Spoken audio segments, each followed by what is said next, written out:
Assalamualaikum warahmatullahi wabarakatuh. Alhamdulillahirabbil alamin, wassalatu wassalamu ala rasulillahil karim wa ala alihi wa sahbihi wa man wala, amma ba'd. Alhamdulillah, puji syukur mari kita panjatkan kehadirat Allah Subhanahu wa taala yang masih memberikan kesempatan kepada kita semua untuk bisa kembali berjumpa pada pertemuan subuh kali ini di hari Rabu 6 Sya'ban 1443 Hijrah atau bertepatan dengan 9 Maret 2022. Salawat serta salam juga mari kita curahkan kepada junjungan kita, Nabi besar kita, Nabi Muhammad SAW, yang semoga kita semua istiqomah di atas sunnahnya dan semoga kelak di hari kiamat kita mendapatkan syafaatnya. Amin. Selamat datang Mas Santri Mira Institute yang semoga kita semua dirahmati oleh Allah Subhanahu wa taala. Izin mengingatkan bagi teman-teman yang sudah tergabung pada sesi Zoom di pertemuan subuh kali ini untuk bisa menyesuaikan format namanya sesuai dengan format yang sudah ditentukan. Bisa dilihat pada layar teman-teman sekalian. Sebelum kita masuk ke sesi utama, izinkan kami untuk saling mengingatkan untuk senantiasa mengikhlaskan hati kita, meluruskan niat kita hanya untuk mencari ridha Allah Subhanahu wa taala. Serius dalam menyimak sesi kajian yang akan disampaikan, siapkan buku dan juga alat tulisnya. Jangan lupa untuk mencatat setiap materi yang akan disampaikan. Gunakan pakaian yang sopan yang sesuai dengan syariat, duduk yang baik, tidak sambil rebahan, tidak sambil makan, dan diharapkan tidak sambil melakukan aktivitas lain, agar teman-teman bisa lebih fokus dalam menyimak kajian yang akan disampaikan. Untuk itu, sesaat lagi sesi bersama guru kita, Ustadz Dr. Adi Hidayat LCMA akan segera kita mulai. Mari kita persiapkan hati kita, pikiran kita, tepikan hal-hal yang bisa mengganggu fokus kita selama sesi kajian berlangsung. Terima kasih atas perhatiannya. Assalamualaikum warahmatullahi wabarakatuh.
Bismillahirrahmanirrahim. Assalamualaikum warahmatullahi wabarakatuh.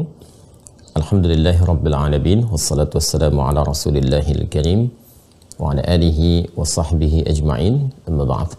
Fa ya ahbaballahi wa ahbab rasulih sallallahu alaihi wasallam, usi nafsi wa iyyakum bi taqwallahi faqad fazal muttaqun fala tamutunna illa wa antum muslimun.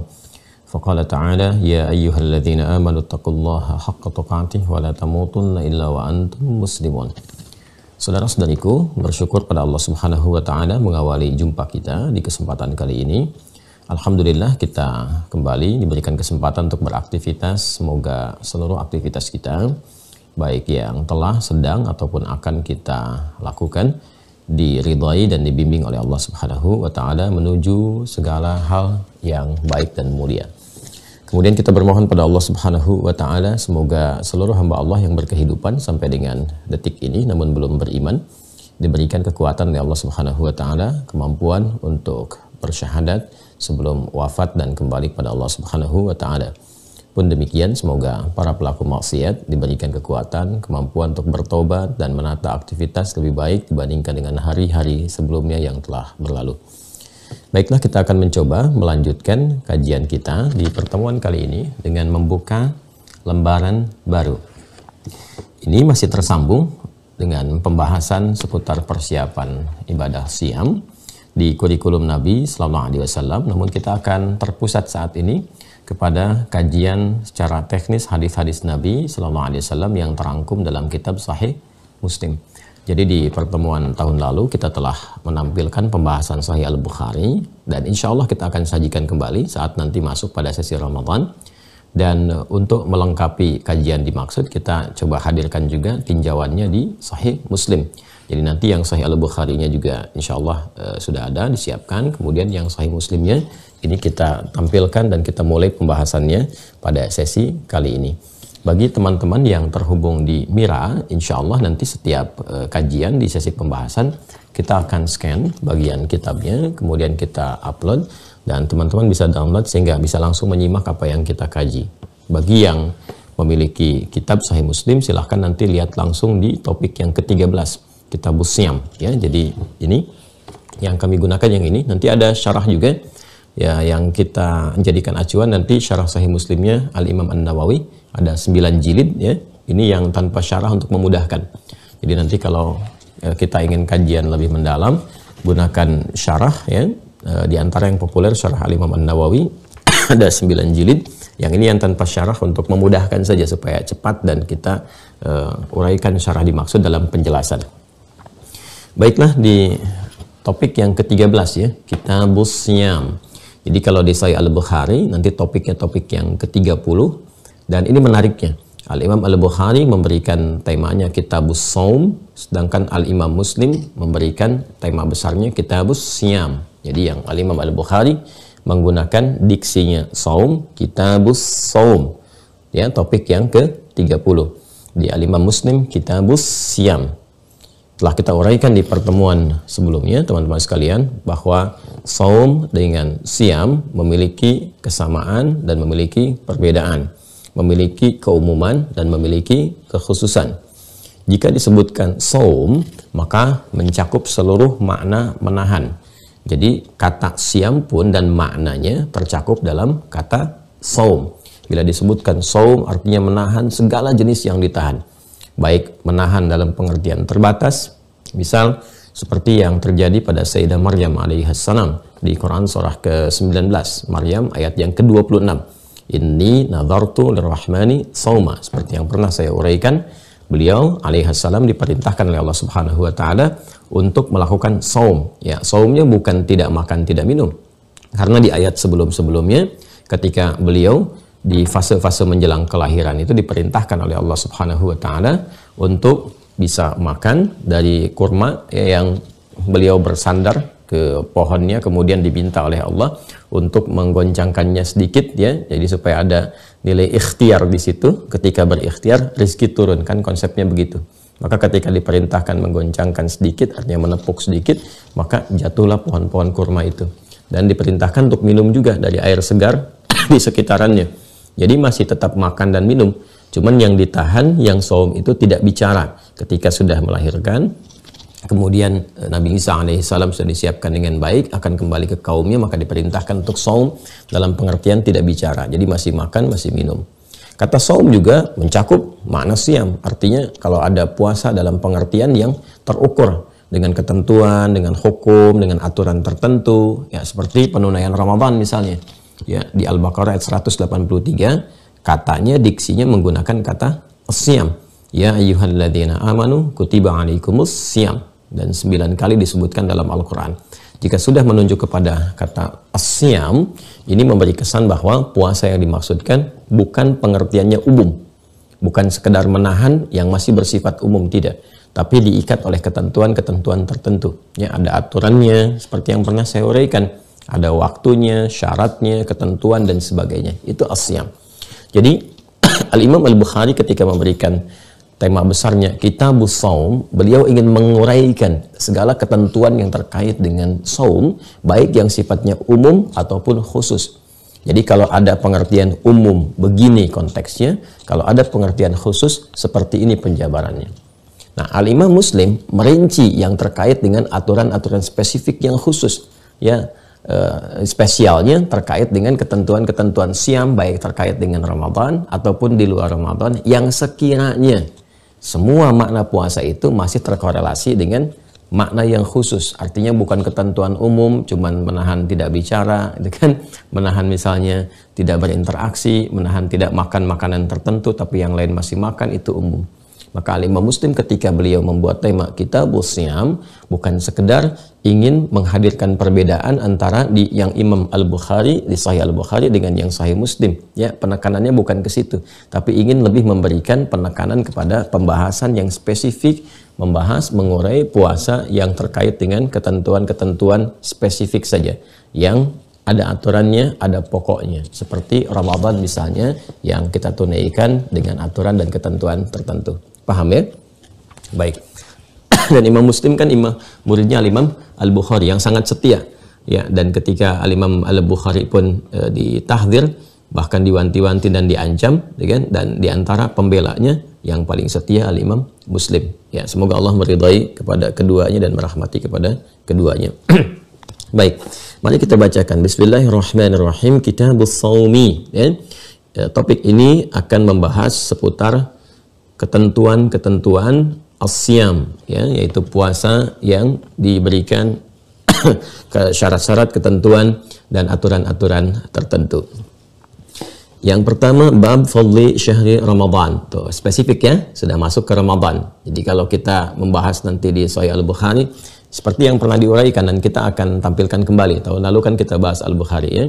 Jadi kalau di Al-Bukhari masih gambaran umum, pengertian dan seterusnya, ini langsung spesifik. Bab fadli syahri Ramadan. Bab keutamaan bulan Ramadan. Yuk kita masuk secara teknis langsung ya. Urutan hadisnya, kalau di Kitabus Shaum, di tema besar ini nomor pertama. Tapi kalau kita baca dari awal Sahih Muslim, ya, dari mulai Kitabul Iman sampai dengan ke sini, nah, itu di urutan ke 1079. Jadi ini masuk di hadis nomor 1079. Ya. Dan hadis pertama dalam Kitabus Shiyam. Qala al-Imamu al-Muslim, Haddatsana Yahya bin Ayyub wa Qutaibah wa Ibnu Hajar qalu haddatsana Ismail wa huwa Ibnu Ja'far an Abi Suhail an abihi an Abi Hurairah radhiyallahu ta'ala anhu anna Rasulullah sallallahu alaihi wasallam qala idza jaa Ramadan futihat abwabul jannati wa ghulliqat abwabun nari wa suffilatis syayatin. Baik ya, ini rawi terakhirnya saja, tersambung semua riwayatnya kepada sahabat Abu Hurairah. Kalau kita mau detilkan, Imam Muslim menerima dari Yahya bin Ayyub, ya kan, dan Qutaibah, kemudian dan Ibnu Hajar. Mereka semua berkata, mereka menerima dari Ismail, telah berkata kepada kami Ismail, yaitu Ibnu Ja'far, dan beliau menerima dari Abi Suhail, dari bapaknya dari Abu Hurairah. Jadi ini keistimewaan dalam Islam. Jadi literasinya semua terkoneksi, nggak ada yang putus di tengah gitu. Ya, jadi kita itu tidak menerima tuntunan ibadah berdasarkan kreativitas orang di zamannya, tidak. Jadi keistimewaan orang Islam itu ketika beribadah, setiap muslim itu beribadahnya spesifik, terkoneksikan semua jalurnya, referensinya langsung tersambung kepada Nabi Sallallahu Alaihi Wasallam. Baik itu yang pokok dari Al-Quran ataupun yang teknis dari hadis-hadis Nabi Sallallahu Alaihi Wasallam. Sekalipun misalnya ada ragam ya, berdasarkan kemudahan-kemudahan, ya, ada terlihat seperti berbeda, padahal itu fleksibilitas untuk diberikan berdasarkan kemudahan. Ya, seperti yang saya sampaikan, cara untuk sujud misalnya kan ada dengan telapak tangan, ada dengan lutut. Itu memberikan kemudahan karena tidak semua orang bisa menggunakan lutut. Kalau ada persoalan di lutut bisa dengan telapak tangan. Nah, itu pun ya, ragam seperti ini pun itu masih ada sanad juga, tersambung. Jadi nggak sembarangan ada zamannya begini jadi begitu, tidak. Semua ada solusinya, semua ada jalurnya. Itu dalam Islam. Sehingga di dalam Islam itu hal-hal yang pokok itu tidak ada kayak semacam revisi misalnya, ya, atau cara yang disempurnakan atau bahkan ejaan yang disempurnakan. Silahkan dicek ya, kita bacaan Quran aja sempurna bacaannya dari zaman Nabi sampai sekarang. Nggak ada penyempurnaan bacaan Quran atau bacaan yang disempurnakan atau ejaan mushaf yang disempurnakan, tidak ditemukan. Ya, ini menunjukkan keistimewaan sekaligus kebenaran ajaran Islam yang semua tersambung ya sampai kepada sumber awalnya dari Rasulullah Shallallahu Alaihi Wasallam. Dan itu di-challenge untuk diriset, silahkan riset untuk membuktikan kebenarannya. Ya, makanya saya sering katakan di dalam Islam itu kesempurnaannya itu juga diikat dengan nilai-nilai ilmiah. Jadi semua orang bisa membuktikan dan itu diberikan secara terbuka tantangannya. Ya, kalau kita ingin komparasikan silahkan di-compare misalnya ya, dengan keyakinan-keyakinan lain yang ada, adakah di kitabnya atau di ajaran agamanya yang menantang secara terbuka atau mengajak secara terbuka untuk silahkan riset ajarannya, temukan kebenaran di dalamnya. Ya, silahkan cari otentisitas misalnya kitabnya, apakah tersambung ke nabinya, ya, bagaimana membuktikan dia bersumber dari Tuhannya dan seterusnya. Itu di Islam semua seperti itu, termasuk Al-Quran. Al-Quran men-challenge siapapun, silahkan buktikan kebenaran Al-Quran. Cari sampai apakah benar ini firman Allah, compare dengan kitab-kitab lain, coba datangkan semisalnya, ya, dilihat dari segi bahasanya, gramatikalnya, sampai ke isinya. Nah, ini membuktikan objektivitas dalam ajaran Islam. Dan puncaknya tidak ada paksaan, la ikraha fiddin, nggak dipaksa itu kan, lakum dinukum waliyadin, silahkan bebas memilih sesuai dengan keyakinan masing-masing, tapi semua akan membawa resiko yang ditanggung oleh pribadi masing-masing saat kembali kepada Allah Subhanahu wa taala. Itulah objektivitas ilmiahnya, indah ya. Nah, ini untuk membuktikan keyakinan ya, kita membahas di frame keyakinan kita di Islam. Kalaupun ingin di-compare, lebih menemukan kepada kebenaran yang sekiranya bisa menguatkan keyakinan kita. Kemudian teman-teman sekalian, sumbernya yang berjumpa kepada sumber awal yaitu sahabat Abu Hurairah, Abdurrahman bin Sahar, saya sudah pernah terangkan profilnya. Radhiyallahu ta'ala anhu, anna Rasulullah sallallahu alaihi wasallam qala. Ya, kemudian kata beliau mendengar Rasulullah SAW pernah bersabda. Apa yang disampaikan Nabi? Nah, ini masih diikat dengan keutamaan Ramadan ya.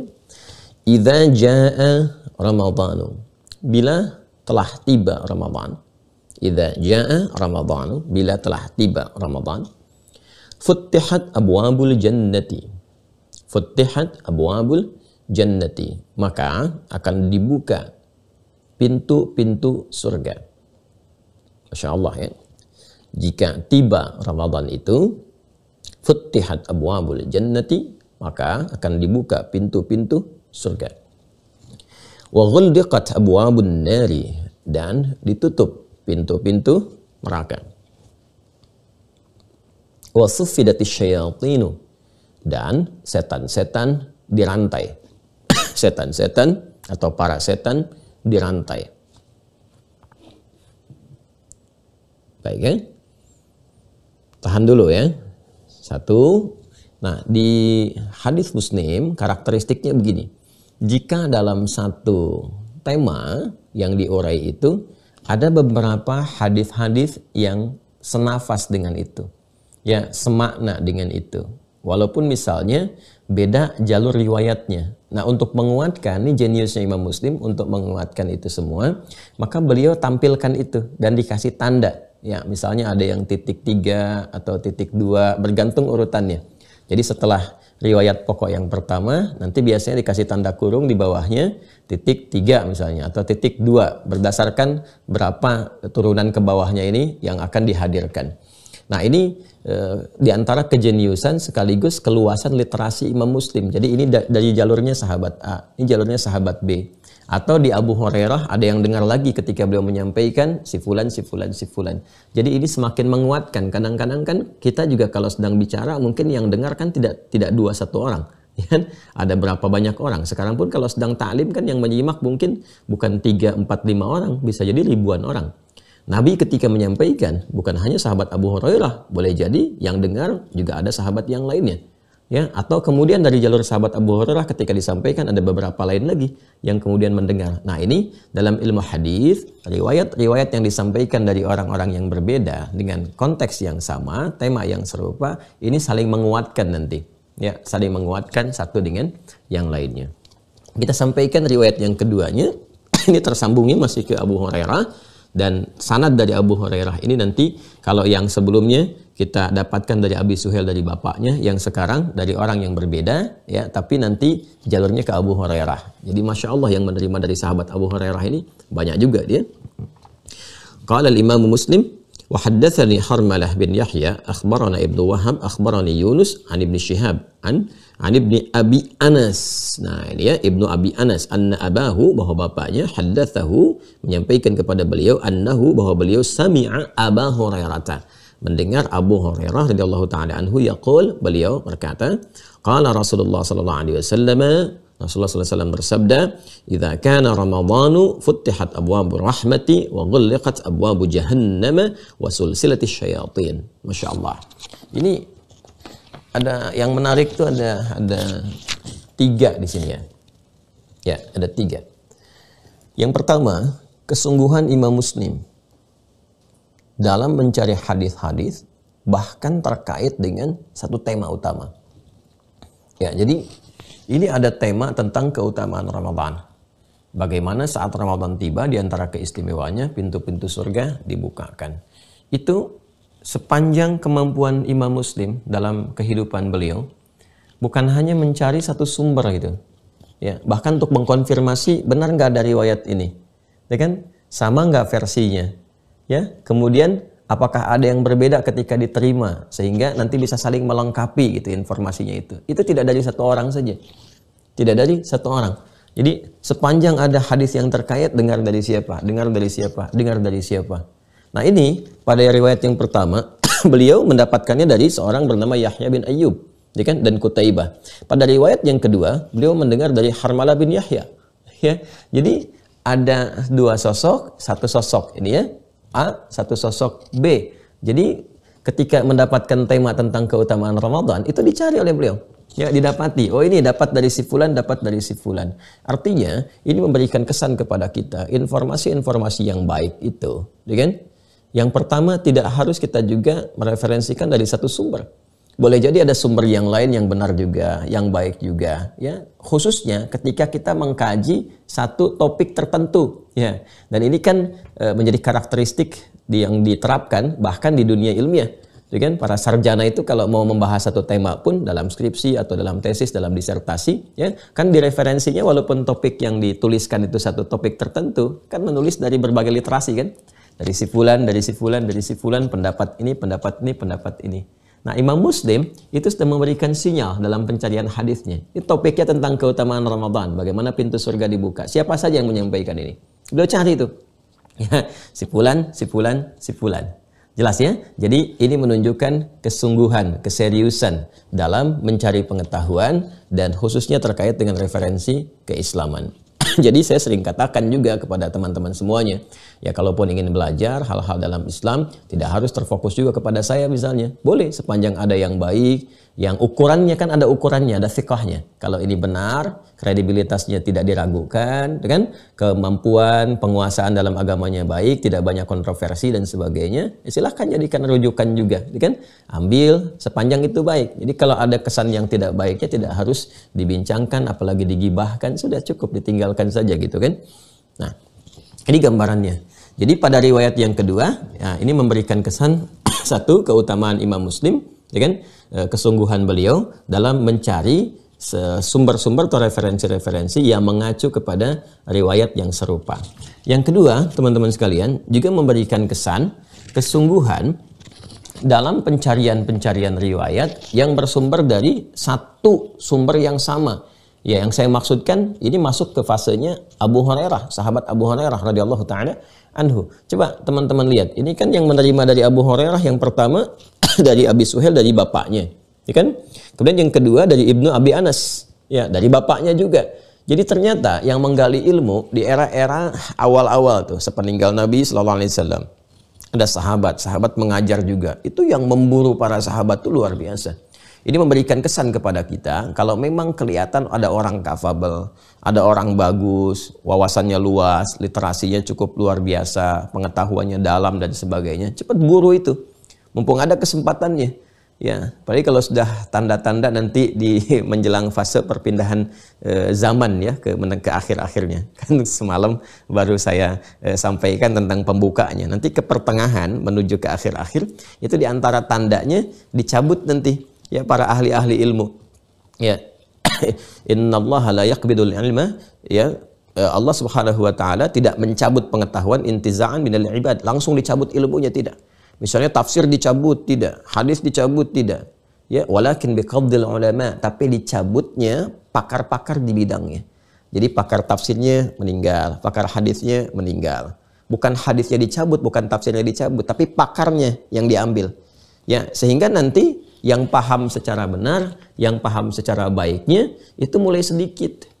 Tatkala sedikit itulah nanti hadis Muslim juga. Jadi pembuka di mukaddimah hadis Muslim, Nabi mengisyaratkan nanti fase-fase perpindahan kepada penutup zaman ketika pakar-pakarnya meninggal, yang muncul itu nanti mulai muncul orang-orang yang tidak capable di bidangnya. Bahkan orang-orang aneh yang cenderung menyesatkan. Bukan pakar hadis bicara hadis, bukan pakar tafsir bicara tafsir, bahkan bicara agama tapi dibelok-belokan gitu. Dan uniknya ada pengikutnya. Nah, Nabi sudah ingatkan, iyyakum wa iyyahum, kata Nabi. Kalau insan benar-benar beriman, masih ada iman dalam jiwanya, itu akan dibimbing oleh hatinya. Ini orang, ini nggak betul ini, kan? Ini kontroversial, kan? Nah, atau masuk kepada hal-hal yang memang menyimpang gitu. Nah, itu dibimbing oleh imannya untuk menjauh dari itu. Sampai nanti orang ini potensial sesat dan menyesatkan. Nah, kemudian juga ada para pengikutnya. Sampai setelah itu baru wafat orang-orang benarnya di antara yang beriman. Tersisalah nanti orang-orang yang bermasalah. Nah, ini nanti lebih dahsyat lagi. Nanti kalau masuk kepada kajian yang spesifik akhir zaman yang membahas itu, kita akan uraikan termasuk dengan hadis-hadisnya. Ya. Nah, jadi kalau misalnya sekarang kita masih dapati orang-orang pakar ilmu yang baik dan sebagainya, cepat dapatkan ilmunya. Buru itu, cari kapan dia mengajinya gitu kan, waktunya kapan. Sepanjang dapat, cepat dapatkan semua bimbingan-bimbingannya. Sebagai apa? Sebagai benteng nanti kalau kiranya muncul pendahuluan, mukaddimah, hadirnya orang-orang nggak jelas. Nah, sekarang tinggal dilihat aja sekitaran kita tuh. Ada nggak orang-orang nggak jelas yang komen tentang agama?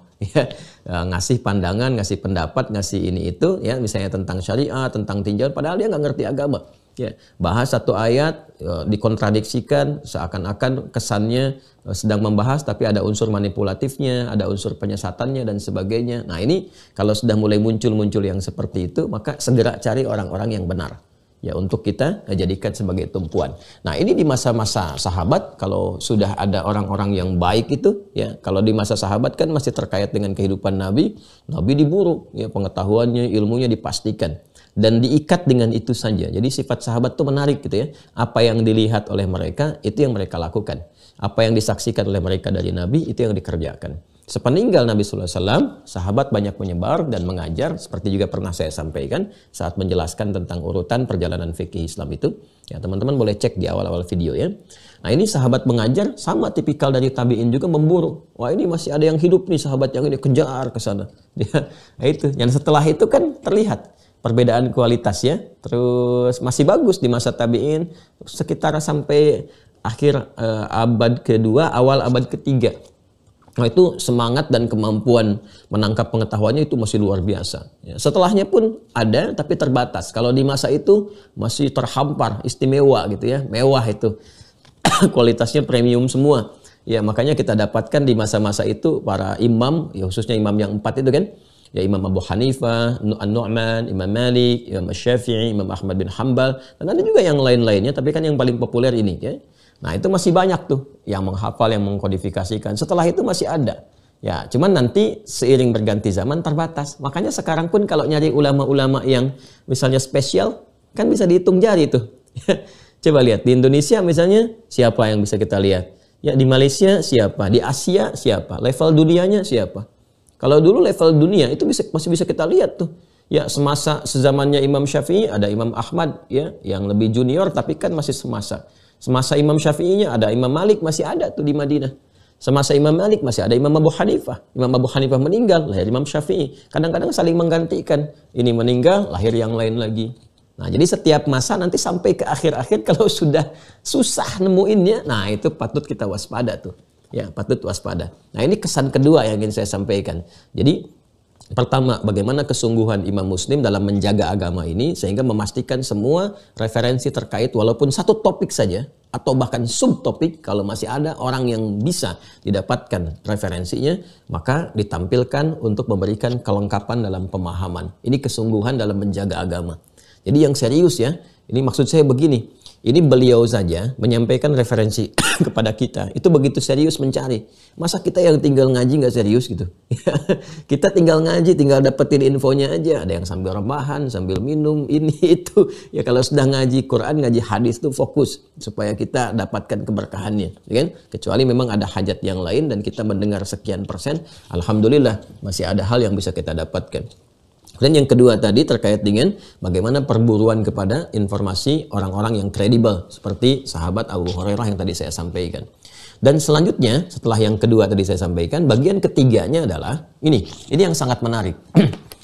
Kadang-kadang dari pendengaran walaupun dari sumber yang sama itu ditemukan redaksi berbeda tapi masih menunjuk kepada konteks yang sama.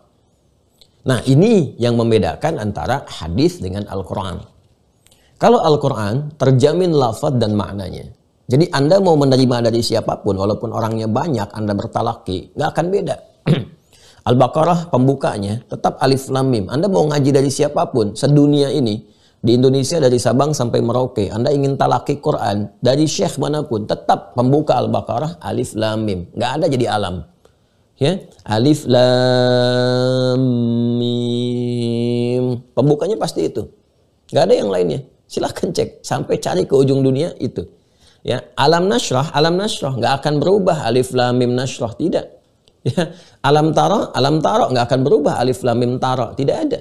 Ya, jadi semuanya terjaga lafaz dan maknanya. Ini yang dimaksud Quran surah ke-15 ayat ke-9 itu. Al-Hijr ayat 9. Inna nahnu nazzalna dzikra wa inna lahu lahafizun. Dengan keagunganku kata Allah, ya kan? Maka kami yang menurunkan Al-Quran dan kami pula kata Allah Subhanahu wa Ta'ala yang berkomitmen untuk menjaganya, menjamin terjaga. Makanya tidak ada sampai saat ini misalnya ejaan Al-Quran yang disempurnakan, nggak ditemukan. Saya sering melihat ada komentar orang-orang yang sebetulnya nggak baca gitu, jadi nggak paham, berkomentar, oh ini baru dibukukan di zamannya ini, direvisi zaman itu, nggak belajar itu. Ya, dan sayangnya dulu ditebarkan oleh orientalis itu, ya, untuk sengaja memberikan kesan bahwa Islam pun kitab sucinya ada perubahan. Ya, Islam pun kitab sucinya mengalami satu penyesuaian-penyesuaian. Nah, ini menunjukkan bahwa ada keputusasaan ketika melihat ingin mencari celah tidak ditemukan. Padahal kalau kita objektif, mencari ilmu itu kalau jujur, kalau benar, dapat kebenaran. Tapi kalau tidak jujur, yang didapat hanya usaha untuk pembenaran saja. Silahkan diriset dari awal sampai akhirnya. Kita akan tahu kapan masa-masa talaki, kapan kodifikasi, apa yang dikodifikasikan itu sama tidak? Jadi kan ya kadang-kadang kan ada yang disampaikan tapi beda dengan yang dituliskan. Quran itu unik seperti pernah kita uraikan juga. Jadi kalau kita ingin mengecek, Quran itu dijaga dengan dua penjagaan.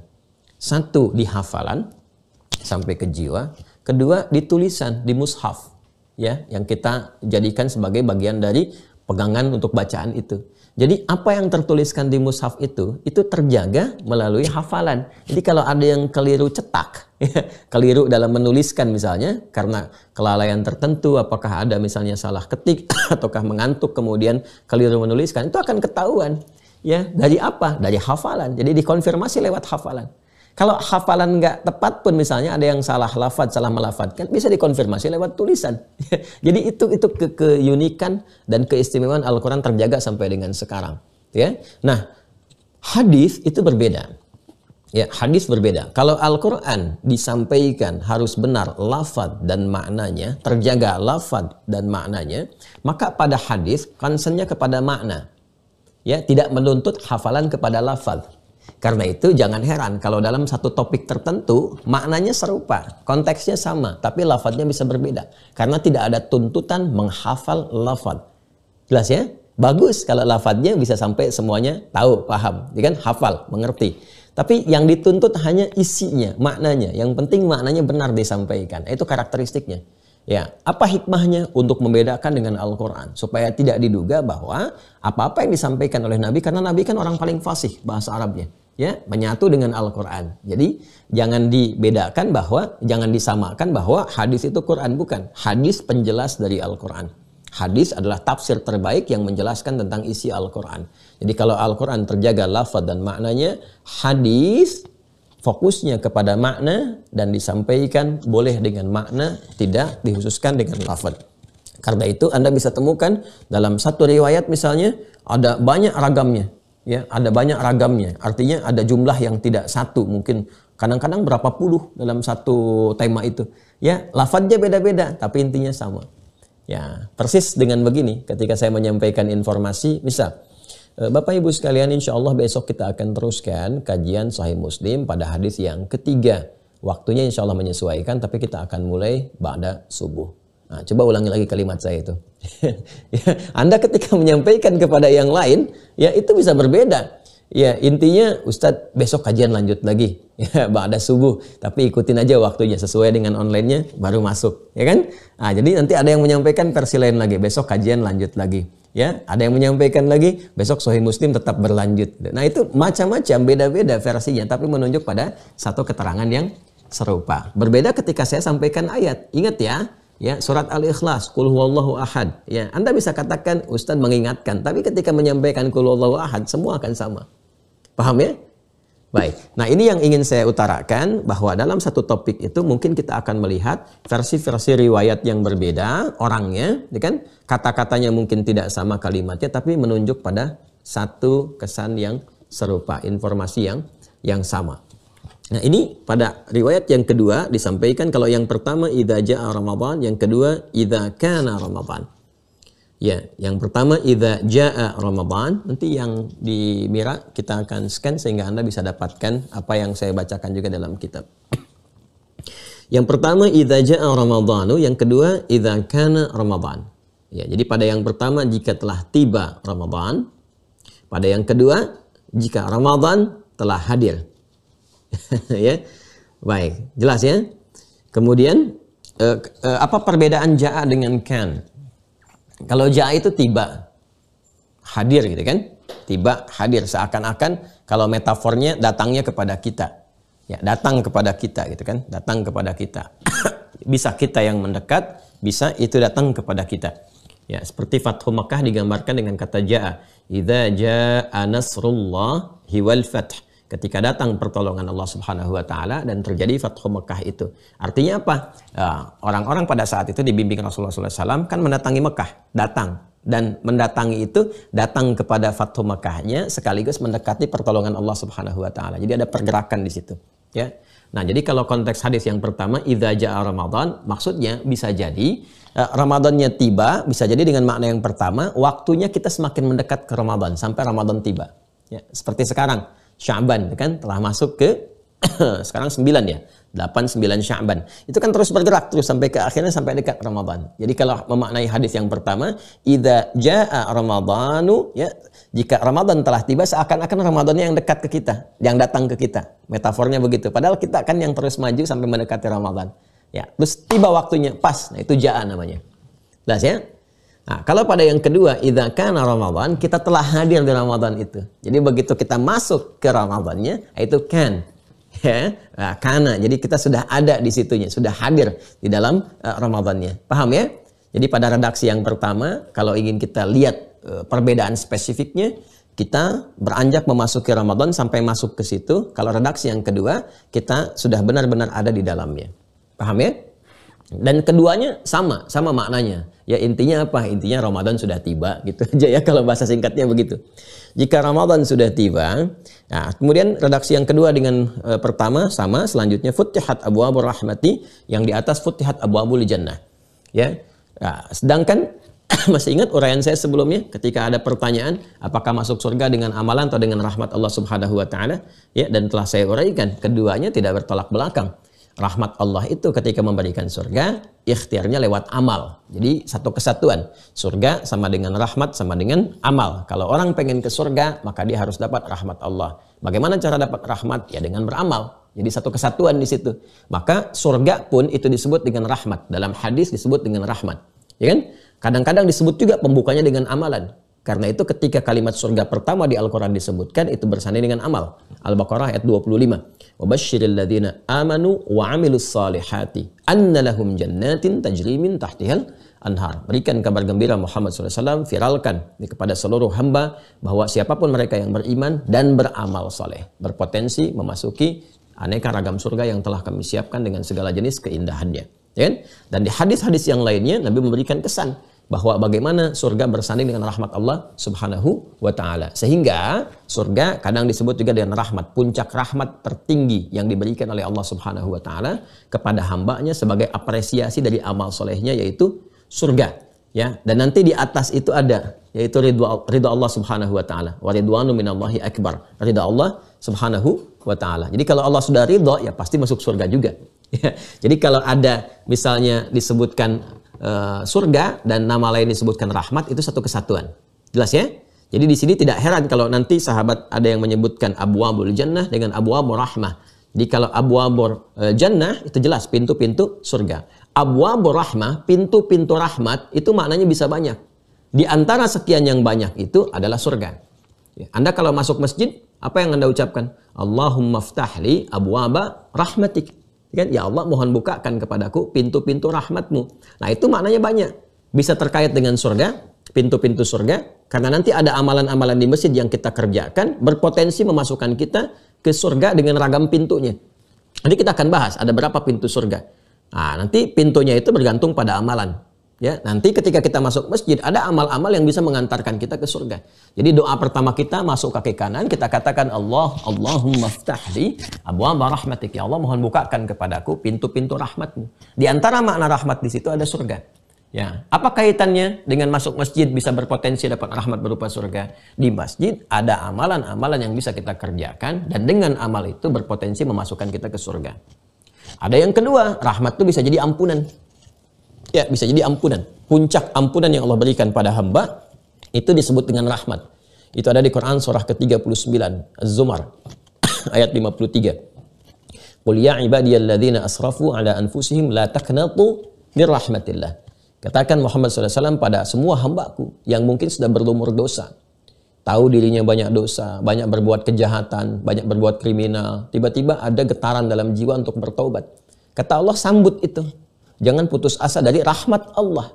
Ya, ketika rahmat diturunkan, maka Allah dengan kasihnya memberikan peluang ampunan dari semua dosa. Karena itu, kalimat seterusnya selanjutnya di ayat itu, innallaha yaghfiru dzunuba jami'a.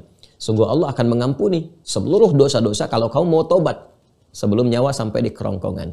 Jadi rahmat itu bisa berupa langsung pemberian surga, bisa berupa puncak dari ampunan, ya, bisa berupa, nah ini karunia Allah. Berupa apa? Berupa pengabulan doa atau pertolongan dari musibah atau persoalan-persoalan yang dihadapi. Itu ada di Quran surah kedua Al-Baqarah dari ayat 155 sampai 157. Ya, rahmatnya di 157, persoalan-persoalan di 155, sabarnya di 156. Ya, kalau kita bacakan urutannya, walanabluwannakum bisyai'im minal khauf wal ju'i wa naqsim minal amwali wal anfusi wath thamarat wa basyiris sabirin. Dan setiap orang yang hidup itu pasti akan mendapatkan ujian, tantangan-tantangan kehidupan yang meningkatkan kualitas hidupnya. Apa saja? Ada kekhawatiran, ada rasa lapar, gitu kan? Kemudian harta bisa berkurang karena kejadian-kejadian tertentu. Ada yang sakit sampai meninggal, atau ada yang kerja keras, dia kerja keras, hasilnya itu diambil orang lain, diserobot orang. Ada. Ya, dan sabar kalau sedang menimpa itu semua kita alami, sabar. Nah, sabar itu cenderung membawa pada kebahagiaan. Bagaimana cara sabar? Ayat 156 ya. Alladzina idza asabathum musibah qalu inna lillahi wa inna ilaihi raji'un. Orang yang sabar saat mengalami itu diberi petunjuk oleh Allah, dipuji, dikasih jalan keluar. Ketika Allah memberikan jalan keluar, rahmat turun. Ayat 157-nya, ulaika alaihim salawatum min rabbihim wa rahmah. Ya, wa ulaika humul muhtadun. Ulaika alaihim salawatum min rabbihim wa rahmah. Orang-orang yang sabar saat diuji dan dia menyadari bukan dia saja, orang lain pun diuji. Orang lain pun punya masalah dan untuk sukses itu harus melewati ujian. Ketika sadar itu dipuji oleh Allah. Begitu mendapatkan pujian dari Allah, dibentangkan solusi, warahmah, kasih solusi. Ya, lalu diberi petunjuk menjalani solusi itu. Itu urutannya. Jadi rahmat itu bisa berupa solusi yang Allah berikan dalam mengentaskan berbagai persoalan kehidupan. Ya, berupa kasih sayang, gambaran kasih dan sayang Allah Subhanahu wa taala. Yang kedua, puncak kasih yang Allah berikan saat di dunia untuk mengampuni seluruh dosa-dosa. Dan yang ketiga, puncak kasih yang Allah berikan saat di akhirat, memberikan apresiasi berupa surga berdasarkan kesungguhan hamba dalam beramal soleh saat di dunia. Jadi bisa pertolongan Allah dari mengentaskan persoalan, bisa puncak ampunan yang diberikan dari semua dosa, atau yang ketiga bisa berupa puncak pemberian berupa surga saat kembali kepada Allah di akhirat kelak. Tinggal nanti ketika kita memohon spesifiknya kemana. Kalau konteks di pembahasan ini spesifiknya ke surga. Futtihat abwabu rahmati ay futtihat abwabul jannah. Jadi hadis satu dengan yang lain saling menafsirkan. Yang dimaksud rahmah di sini adalah surga. Tapi kalau Anda masuk masjid, masuk mengatakan Allahumma ftah li abwaba rahmatik, itu ketiga-tiganya. Makanya orang masuk masjid, ada yang berdoa minta dibebaskan dari persoalan. Ya Allah, aku punya masalah ini, mohon diberikan solusi. Ada yang begitu kan? Ya, di kantor ada masalah, di rumah ada masalah, di masjid curhat, gitu kan? Ada yang kedua, yang tobat, yang minta ampun, sujud, ambil nangis di pojok-pojok masjid, ada. Yang ketiga, minta surga. Jadi tiga-tiganya ada. Makanya ketika Anda masuk masjid, kalimatnya jelas. Allahumma ftah li abwaba rahmatik. Ya Allah, mohon bukakan kepadaku pintu-pintu rahmatmu. Kenapa bentuknya jama'? Mengacu kepada tiga makna tadi. Mau yang mana? Itu kan? Ya, kan dibalik tanya, mau yang mana yang kamu minta? Makanya kita beramal. Amal itu yang spesifik menunjukkan kepada kita permintaan rahmat apa yang diinginkan. Makanya kalau masuk masjid, tujuannya mesti jelas. Jelas, niatkan untuk ibadah. Nah nanti spesifiknya mau kemana? Kan Anda minta rahmat, tapi Anda melakukan pekerjaan yang tidak mendatangkan rahmat. Kan nggak nyambung. Ya, nggak nyambung. Jaka sembung aja nggak begitu gitu. Itu nggak nyambung. Ya, itu tidak nyambung. Jadi kalau masuk masjid, sudah punya orientasi, rencana. Saya mau ngapain ke masjid ini? Ibadahnya pun tertata. Betul, sholat fardu kita kerjakan. Selain itu, apa pelengkapannya? Kan doa. Arahnya mau kemana? Makanya habis beramal tuh berdoa. Kalau mau baca Quran di masjid, baca. Setelah itu mau minta apa?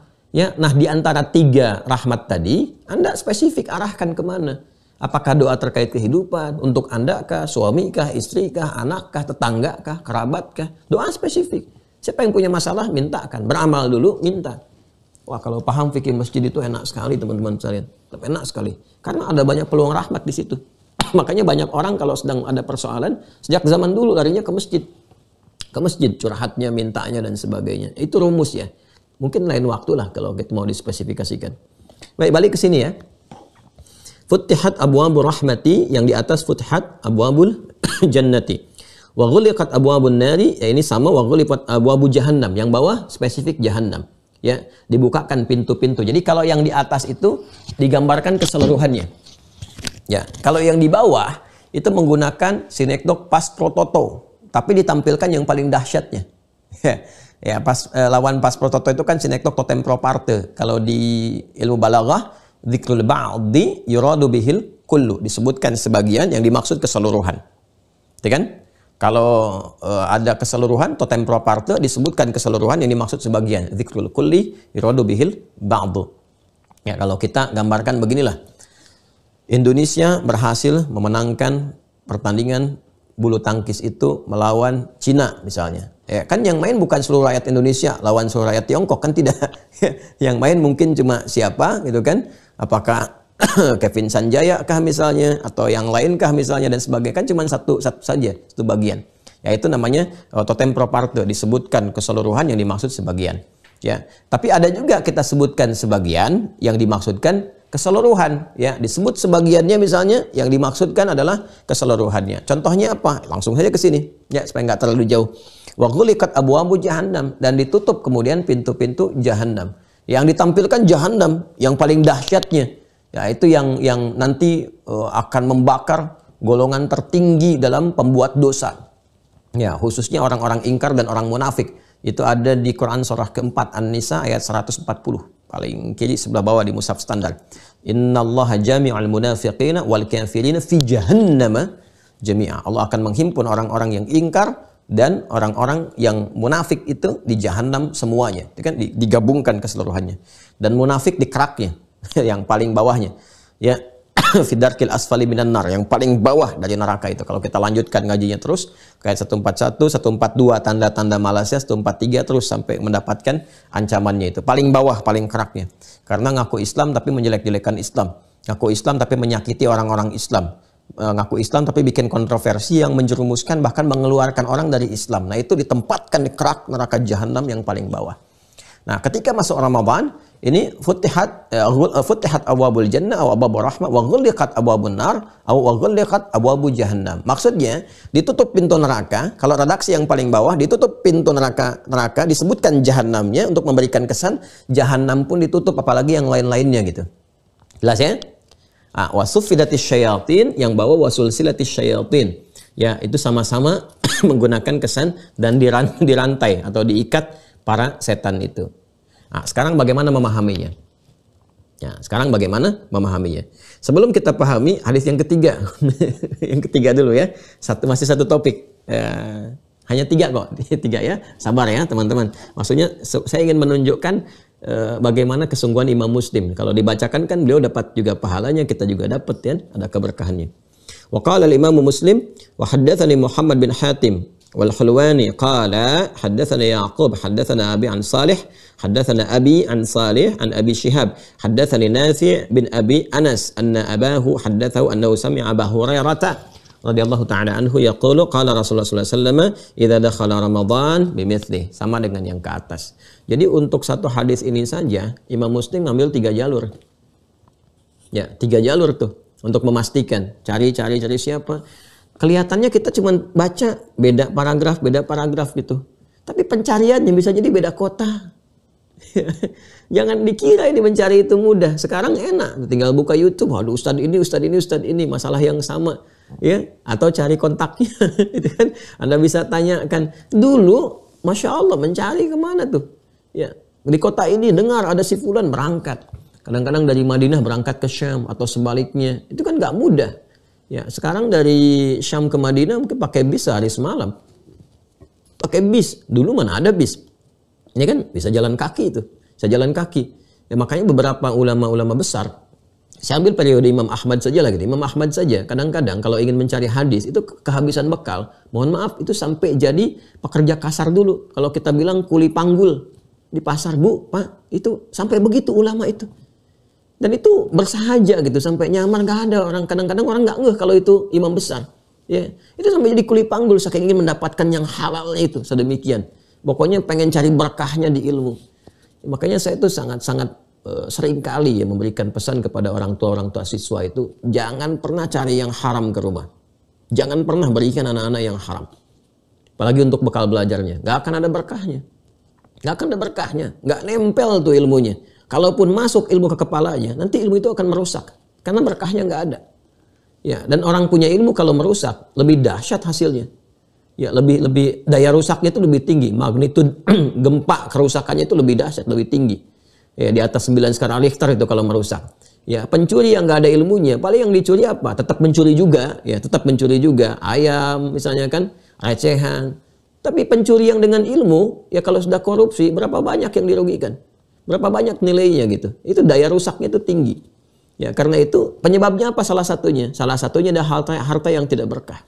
Ya, harta yang tidak berkah. Makanya ulama kita dulu tuh mencontohkan, teman-teman sekalian. Ya, mereka mencari dengan keringatnya. Coba lihat orang-orang sukses sekarang itu. Lihat bapak ibunya, bagaimana mereka bekerja. Saya menyadari betul itu. Ada yang serabutan. Ya, pernah ada orang sukses. Ibu saya cerita ya. Cerita tentang saudara juga gitu. Bagaimana sukses, punya karir yang luar biasa, hebat dan sebagainya. Itu ceritanya bukan tentang orang suksesnya, tentang bapaknya. Ya, diceritakan bagaimana bapaknya kerja serabutan, ngambil ini, ngambil dengan keringatnya itu. Ya, dengan keringatnya itu yang menjadikan anaknya itu dapat mendapatkan karir yang luar biasa. Berkahnya dari situ. Berkahnya dari situ. Jadi kadang jangan lihat orang suksesnya, lihat di atas dia ada siapa gitu. Ya, dan itu luar biasa, itu yang menggetarkan arsy gitu kan. Nah, karena itu ketika anak mendapatkan kesuksesan, ya, itu adab pertama yang diberikan oleh Al-Quran, sertakan orang tua di dalam kesuksesan itu. Itu ya spirit yang ada di Quran surah ke-46, Al-Ahqaf ayat ke-15. Ya, falamma balagha arba'ina sanatan, gitu kan? Maka tatkala sampai kepada masa kematangannya, menggunakan kata asyuddah, ya balagha arba'ina sanatan, dan telah sampai pada usia 40 tahun, dia banyak berdoa. Ketika asyuddah itu kan sudah matang, sudah fisiknya kuat, sudah matang, kadang-kadang ada kematangan harta, kematangan ilmu. Anda dapat misalnya di bawah 40 tahun sudah S3, wah, ilmunya tinggi, luas, jabatan bagus, atau yang sudah kaya betul, atau yang fisiknya kuat, baik. Apa hal pertama yang harus dilakukan? Qala, ya, dia mensyukuri itu dengan berkata, bermohon pada Allah, Rabbi auzi'ni an ashkura ni'mataka allati an'amta 'alayya wa 'ala walidayya. Ya Allah, bimbing aku agar mampu mensyukuri nikmat yang Kau berikan kepadaku ini dan juga kepada kedua orang tuaku. Kenapa orang tua disertakan? Banyak ulama memberikan pandangan menafsirkan ayat ini. Jangan-jangan saham terbesar yang mengantarkan Anda pada kesuksesan itu bukan pribadi Anda. Ayah Anda, ibu Anda itu. 70%-nya mungkin orang tua. Yang dulu ibu bangun malam, nangis, minta sama Allah. Kan? Ayah yang walaupun cari-cari serabutan, nah, cuma nyangkul, jadi kuli, kadang begini, begitu. Manusia melihatnya rendah, tapi penduduk langit mengangkat itu semua. Ya Allah, jangan jadikan anak saya seperti saya sekarang. Jadikan dia lebih hebat daripada saya. Tempat tidurnya lebih empuk dan sebagainya. Makanya orang insan beriman tuh berpikirnya sampai ke situ. Dan Al-Quran tuh tinggi mengajarkan kita. Tinggi. Ya, bahkan sekalipun beda agama, sekalipun orang tua Anda non-muslim, tetap dimuliakan. Itulah indahnya Islam. Ngaji yang betul. Ya, kalau orang ngaji Qurannya itu benar, nggak ada kecuali keindahan, kedamaian, kelembutan, enak gitu. Berpulangnya tuh nyaman, makanya pulangnya tuh husnul khatimah. Ya ayat Tuhan nafsul mutmainnah itu. Coba baca Quran surah 31 Luqman tuh, ayat 15. Wa in jahadaka 'ala an tusyrika bi ma laysa laka bihi 'ilmun fala tuti'huma wa shahibhuma fid dunya ma'rufa. Kalaupun beda keyakinan, orang tua misalnya belum beriman, belum muslim, anak sudah berislam, mu'allaf dia masuk. Ya, kalaupun diajak aja untuk ke keyakinan orang tuanya lagi, silahkan tolak dengan cara yang lembut. Fala tuti'huma. Ya, nggak perlu ditaati, tapi tolak dengan cara yang lembut. Tapi apakah ditinggalkan orang tua? Tidak. Wasahibhuma fid dunya ma'rufa. Sepanjang berkehidupan dalam konteks keduniaan, berikan puncak bakti terbaik kepada keduanya. Di mana ada ajaran begitu? Ya, jadi kalaupun sukses, berikan bagian kesuksesan itu. Mampu belikan rumah, belikan rumah. Mampu belikan mobil, belikan mobil. Bahagiakan sebahagia-bahagianya. Sakit, pijitin. Itu kan, doain terus dalam kebaikan. Ya, dan itu indah, nggak ada didapatkan dimanapun, kecuali di Quran. Silakan cari dimanapun seperti yang disampaikan dalam Al-Quran. Ya, karena yang menyampaikan Al-Quran itu siapa? Rasulullah. Dari siapa? Dari yang berfirman Allah Subhanahu Wa Taala. Itu indahnya gitu. Ya, itu indahnya teman-teman sekalian. Jadi saya ingin balik lagi kepada keadaan kita bahwa cari keberkahan dalam setiap hal. Kalau berkah itu cukup semuanya. Ya, sedikit berkah itu bagus, apalagi banyak berkah lebih bagus. Ya, banyak berkah lebih bagus. Jadi tadi saya sampaikan bagaimana para ulama kita mencari referensi itu sampai mereka mencari yang baik dengan cara yang baik. Ya, ini pun jangan sampai terjadi nih. Anda ikut taklim dengan saya misalnya dari harta yang tidak benar. Ya, hasil dari pencurian ini supaya berkah sebagiannya pakai buat ngaji. Enggak ada berkahnya tuh dari harta yang haram. Ya, jauhi. Rizki itu sudah diatur, gampang. Udah ada aturannya. Kita bekerja, datang rezeki, nggak akan tertukar. Selesai. Ya, yang belum jelas itu surganya. Ya, yang belum jelas itu berkahnya. Maka kalau kita kalau paham tentang rezeki itu ya, nggak ada gelisahnya gitu. Nggak ada gelisah. Karena Allah sudah janji. Ya, dan Nabi menegaskan itu, menyampaikan, menafsirkan dengan bahasa yang tegas. Asal kita mau bergerak, beraktivitas dengan cara yang benar dan dipelajari babnya, datang rezeki dimanapun. Ya, cuman perbedaannya di berkahnya. Nah, sekarang kita kembali ya teman-teman kepada yang tadi.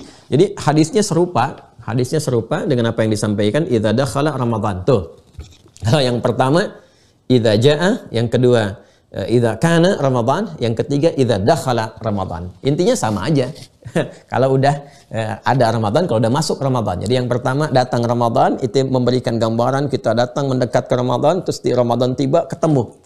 Masya Allah, kayak dua-duanya ketemu, nyambung. Tibalah Ramadan. Yang kedua, sudah masuk Ramadan. Ya, sudah berada di dalam Ramadannya. Idza kana Ramadan. Yang ketiga, idza dakhala Ramadan. Ramadan sudah masuk. Kita masuk, Ramadan hadir. Intinya sama-sama saja. Kalau mau ditafsirkan dengan bahasa yang beda, intinya kalau Ramadan sudah tiba. Ya kan? Sudah kita ada di dalamnya. Jadi, tapi ini memberikan kesan, kenapa banyak riwayat ini hadir dengan makna yang sama. Intinya, yang ngaji dulu banyak. Yang nyari sumber kebaikan tuh banyak. Semangatnya tinggi. Alhamdulillah sekarang Masya Allah kalau saya perhatikan kita kembali tuh. Watilkal ayyamu nudawiluha bainan nas. Kembali ke spirit itu. Manfaatkan. Jadi kalau sedang ada spirit senang ngaji, cepat ambil itu. Sebelum dia hilang. Karena kesibukan yang lain. Ya kan? Nah yang kedua, sungguh-sungguh dalam mencarinya. Seperti Imam Muslim mengajarkan pada kita. Nah sekarang yuk kita bahas inti bahasannya. Ini kan dibagi 3. Dari 3 ini kita bahas 1 aja dulu ya. 3 masalahnya kan persoalan yang kita bahas 1 pintu-pintu surga, Pertanyaannya, ada berapa pintu surga? Itu kan?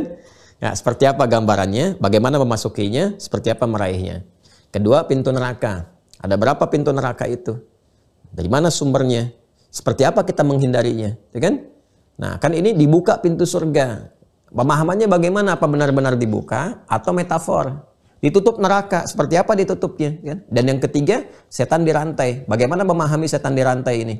Ya, kalau setannya dirantai, kenapa masih ada maksiat saat Ramadan? Kenapa masih ada yang mencuri saat Ramadan? Kenapa masih ada yang berbohong? Katanya setannya dirantai. Ya, jadi 3 ini yang coba kita turunkan. Jadi barusan muqaddimah. Sekarang baru kita pahami maknanya. Ya, bismillah. Yuk, satu-satu ya. Kita bahas satu saja. Ya, untuk saat ini. Masya Allah, udah 6:30. Udah 1 jam. Baik, bismillah. Yang pertama, idza jaa Ramadan atau idza kana Ramadan atau idza dakhala Ramadan, intinya bila Ramadan telah tiba. Futtihat, ini redaksinya serupa, futtihat. Ya. Futtihat abwabu al-jannah.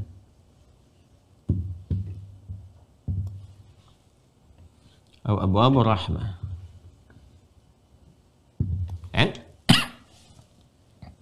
Ini saya kotaki dulu. Idza jaa atau kana atau dakhala Ramadan. Nah, ya. 3 versi ini diksinya berbeda tapi menunjuk pada makna yang sama, ya. Apabila Ramadan telah tiba, jika Ramadan telah tiba, futtihat abwabu al-jannah, maka pintu-pintu surga, pintu-pintu rahmat dibuka oleh Allah Subhanahu wa taala. Perhatikan baik-baik, fokus ya, fokus. Saya ingin tekankan ini dulu nih. 1,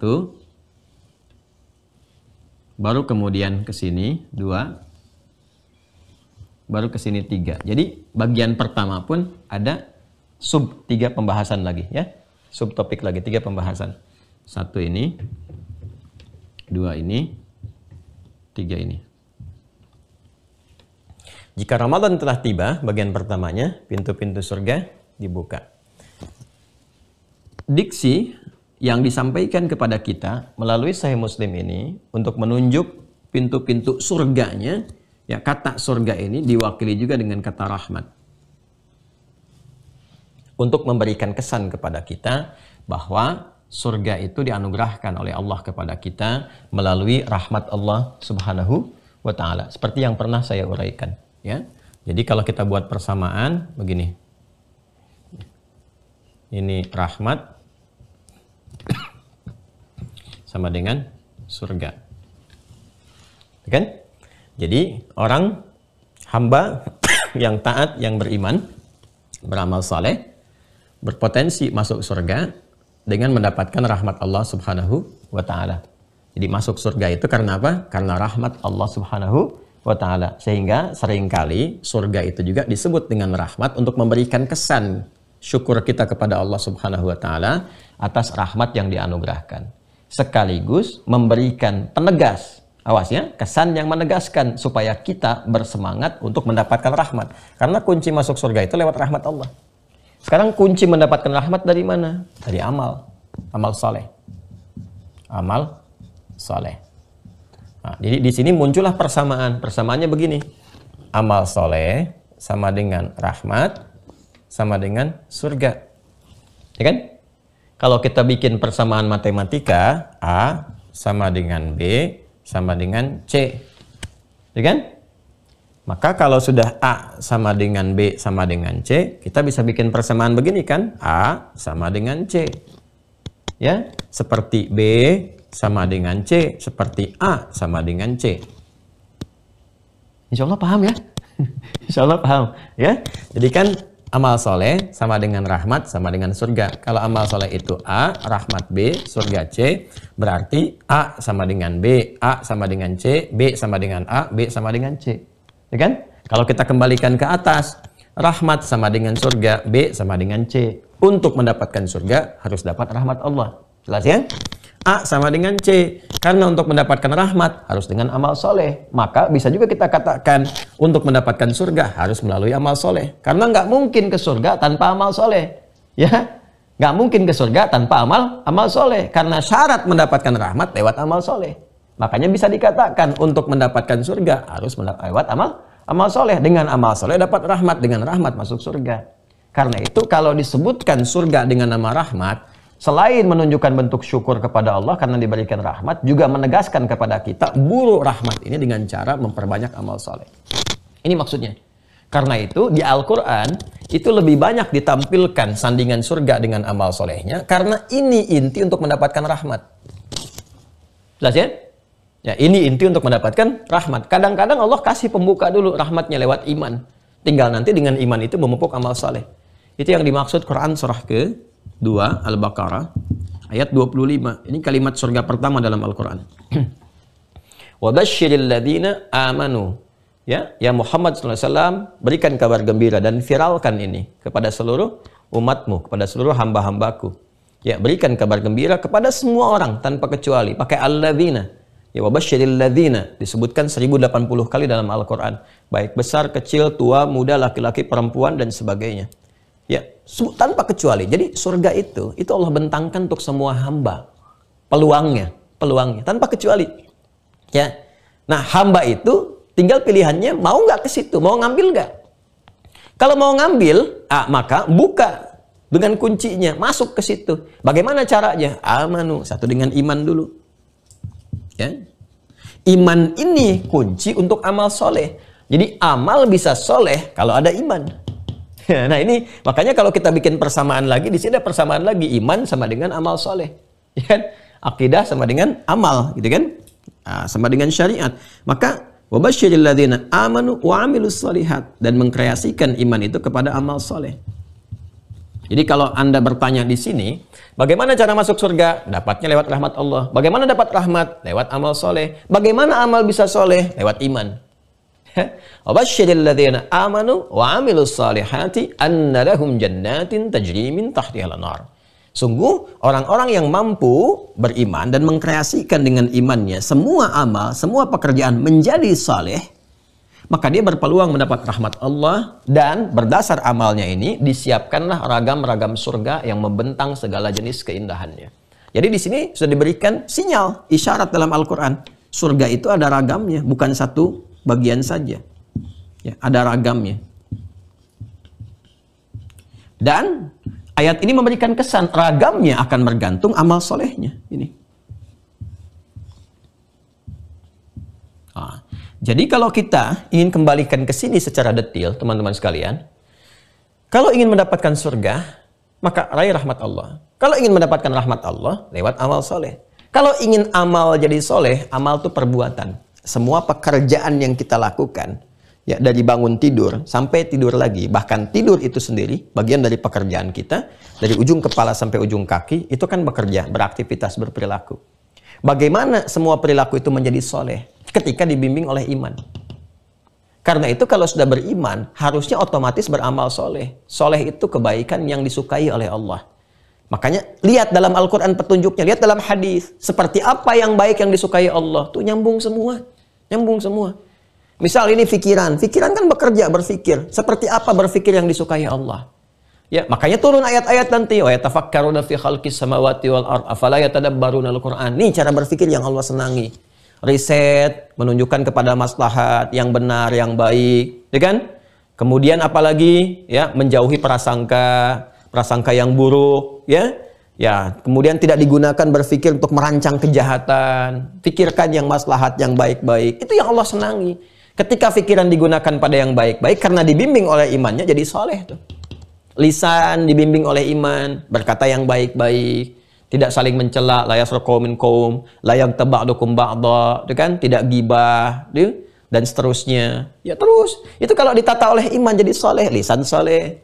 Terus pandangan soleh, telinga soleh, pendengaran sampai ke ujung kaki. Itu yang disebut amal soleh, dibimbing oleh iman. Makanya kalau ngaku beriman, pasti soleh. Kalau ada orang mengaku beriman, ada yang tidak soleh, berarti ada yang perlu diperbaiki. Ada yang perlu diperbaiki. Karena iman itu hanya mengarahkan kepada yang soleh. Mustahil Mustahil ada insan betul-betul beriman, ya kan?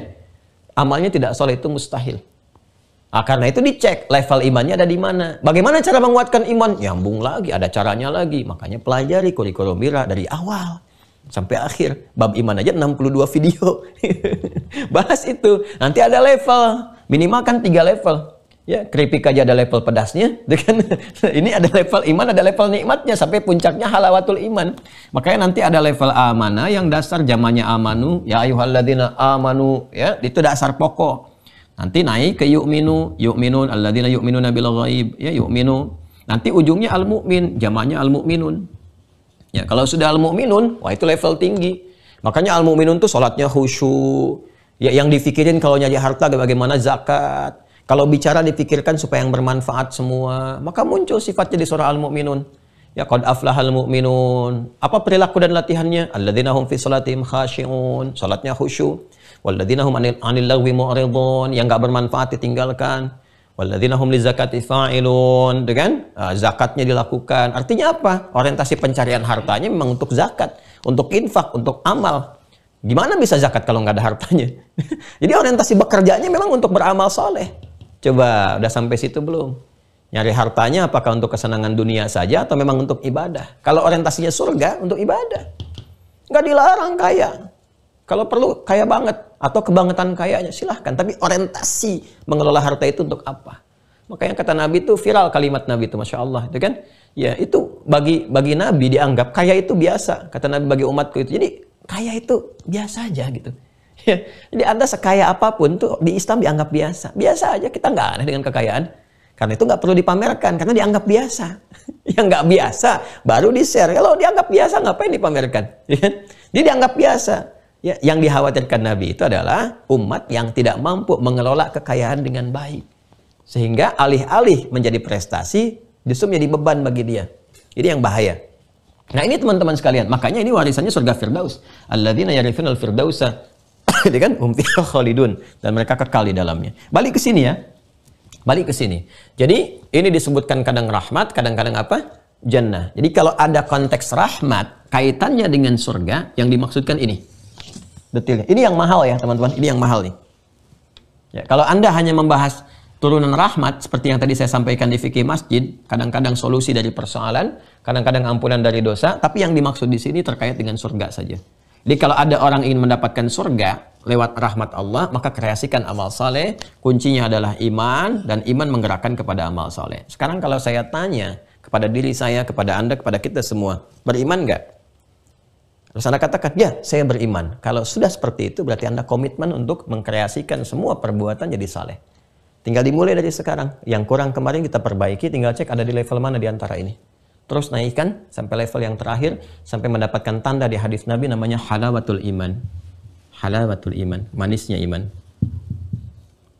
Ini sudah kita kaji juga pertemuan lalu. Apa kaitan dengan ini?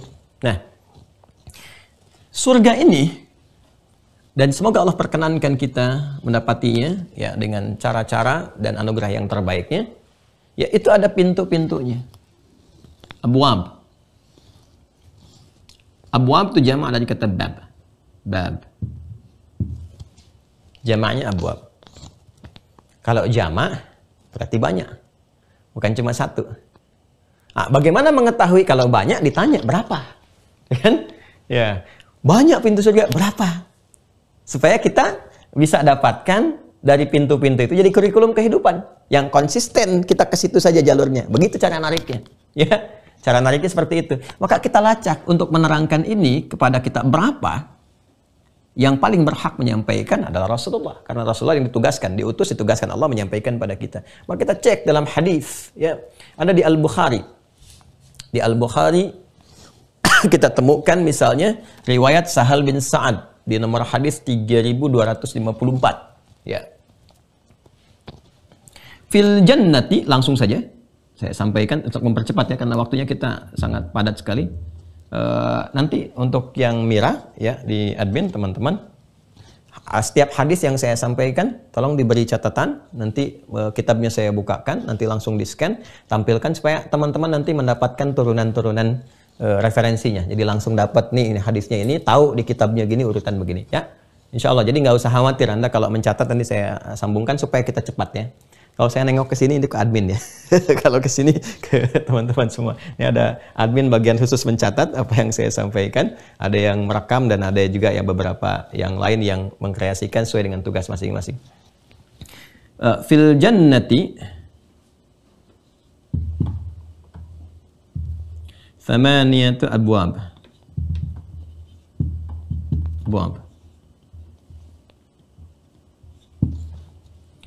Minha au fiha, ada redaksinya fiha, babun yusamma ar-rayyan. Ini contoh satu ya. La yadkhuluhu illa as-saimun. Nah, ini contohnya. Kalau sampai ke ujungnya fa idza dakhaluhu, kemudian ughliqa.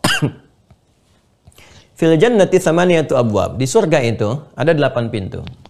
Nah, ini. Jadi di sini Futtihat abwabul jannah, dibuka pintu-pintu surga, pintu-pintu rahmat, bentuknya jamak abwab. Jamak dari kata bab. Ada berapa pintunya? Dijawab oleh Nabi dalam hadis, ada 8. 8 pintu surga.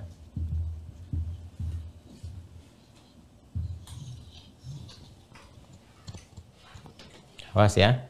Nanti cara memahami 8 pun teman-teman sekalian. Nah ini pemahamannya detil lagi nih. Ini banyak nih, Masya Allah. Luas sekali turunannya nih. Ya. Fil jannati thamaniyatu abwab. Di surga itu ada 8 pintu. Itu surga. Fiha. Ya. Dari 8 ini, atau minha, dari 8 ini, babun yusamma ar-rayyan. Ya. Ada satu pintu namanya ar-rayyan. Jadi dari jenis 8 ini, ya, ada satu pintu namanya apa? Ar-rayyan. La yadkhuluhu illa as-shaimun. Tidak masuk ke surga lewat pintu ini kecuali orang-orang yang biasa berpuasa. Nah, jadi ada pintu surga di antara sekian 8 pintu itu, ada pintu yang dimasuki oleh orang yang biasa puasa namanya ar-rayyan. Ini pintu puasa. Yang kita ambil dari hadis ini keterangannya. Thamaniyat abwab, 8 pintu surga. Jelas? Ada 8 pintu surga. Jadi kalau kita katakan surga, ini kita sedang bicara iman ya, kita yakin. Masa sih 8? Kenapa enggak 9? Ah, nanti masuk aja. Sekarang beramal soleh aja dulu, beriman amal soleh. Nanti udah meninggal, mau meninggal ditampakkan, nanti pas udah masuk baru ketahuan. Kan gak ada ruginya juga, sama-sama meninggal juga kan? Sama-sama meninggal. Yang nggak yakin meninggal, yang yakin meninggal. Sama-sama meninggal. Jadi mendingan yakin, jadi ada harapan. Ya, tapi kalau nggak yakin nggak ada harapan, ente meninggal juga. Terus nggak yakin dengan akhirat, nggak ada harapan Anda. Ya, kalau kami alhamdulillah masih ada harapan. Jadi begitu meninggal ada harapan. Kan kita kalau ditanya setelah meninggal kemana, kita bisa jawab. Anda kalau nggak yakin, nggak beriman, ditanya kemana, nggak bisa jawab. Karena nggak ada harapan. Makanya mendingan beriman. Mendingan beriman. Ini masih ada harapan. Makanya ada yaumul akhir. Kita bisa berharap dengan hari akhir. Ya, dan harapan itu kemudian diberikan oleh Allah kepastian. Jadi Allah tuh kalau berjanji pasti. Nggak pernah mengingkari. Innallaha la yukhliful mi'ad. Kalau manusia ya tergantung tipikal. Kau yang memulai, kau yang mengakhiri. Kau yang berjanji, kau yang mengingkari. Nah, sekarang lihat sini. 8 pintu ini ternyata Allahu Akbar diisyaratkan juga oleh Al-Quran. Dan cara memahaminya, kalau kita mungkin 8 pintu surga, kebayangnya 8. 1, 2, 3, 4, 8 begitu kan. Nah, ternyata tidak demikian. Lihat isyaratnya di surah Ar-Rahman.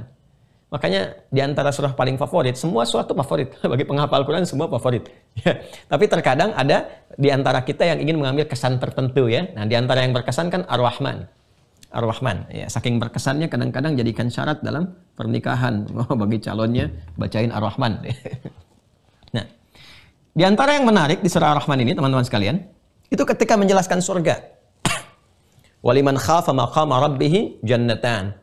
Ya, bagi orang-orang yang senantiasa mengagungkan Allah, takut ketika kembali kepada Allah, takut nggak punya bekal, ya, takut dengan keagungan kedahsyatan Allah, ya, kalau pulang itu takut nggak bawa apa-apa sehingga dipandang tidak baik oleh Allah, maka dia berbekal dengan baik.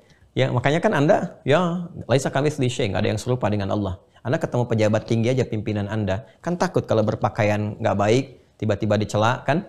Ya, takut dihukum dan sebagainya. Anda kalau nggak ada pimpinan tertinggi, kenapa pakai pakaian yang bagus? Ya, kesiapan yang bagus, kalimat ditata, karena takut, bicara salah takut. Saya juga kadang-kadang heran ya, pejabat takut sama pimpinan, takut salah bicara, tapi nggak takut sama Allah yang menciptakan pimpinan. Aneh itu. Saya tuh suka aneh gitu. Takut sama manusia, tapi nggak takut sama menciptakan manusia. Padahal pimpinan pun bisa diwafatkan oleh Allah kapan saja, sesuai dengan ajalnya.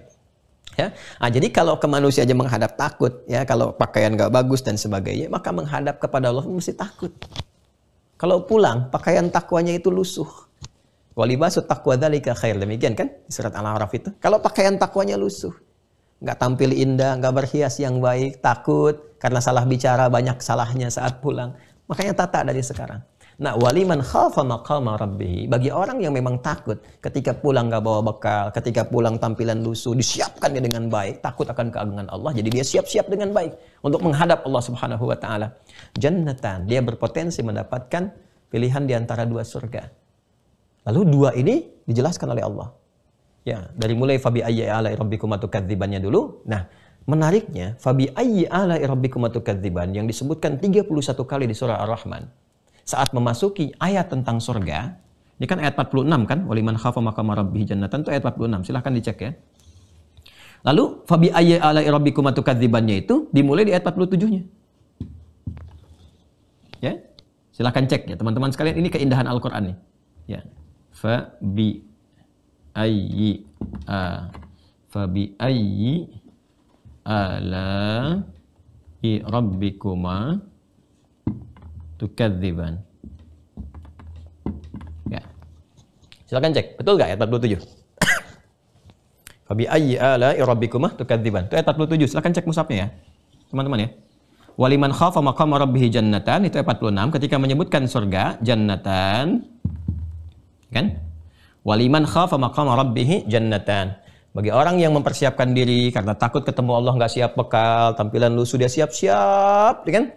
Maka disiapkan oleh Allah dua surga yang sangat indah. Kan? Nah, ketika membahas yang pertama, ya, disebutkan dulu fabi ayyi ala'i rabbikuma tukadziban. Itu bagian pertamanya terus teman-teman sekalian berjumlah 8 fabi ayyi ala'i rabbikuma tukadzibannya. Kalimat fabi ayyi ala'i rabbikuma tukadziban ketika menerangkan surga yang pertama itu berjumlah 8. Hitung. 47, 49, teruskan. 51, 53, 55, 57, 59, 61. Silahkan cek. 47, 49, 51, 53, 55, dah? 57, 59, 61. Ayat 61, fabi ayyi ala'i rabbikuma tukadziban. Sudah? Jelas ya? Itu 8 tuh.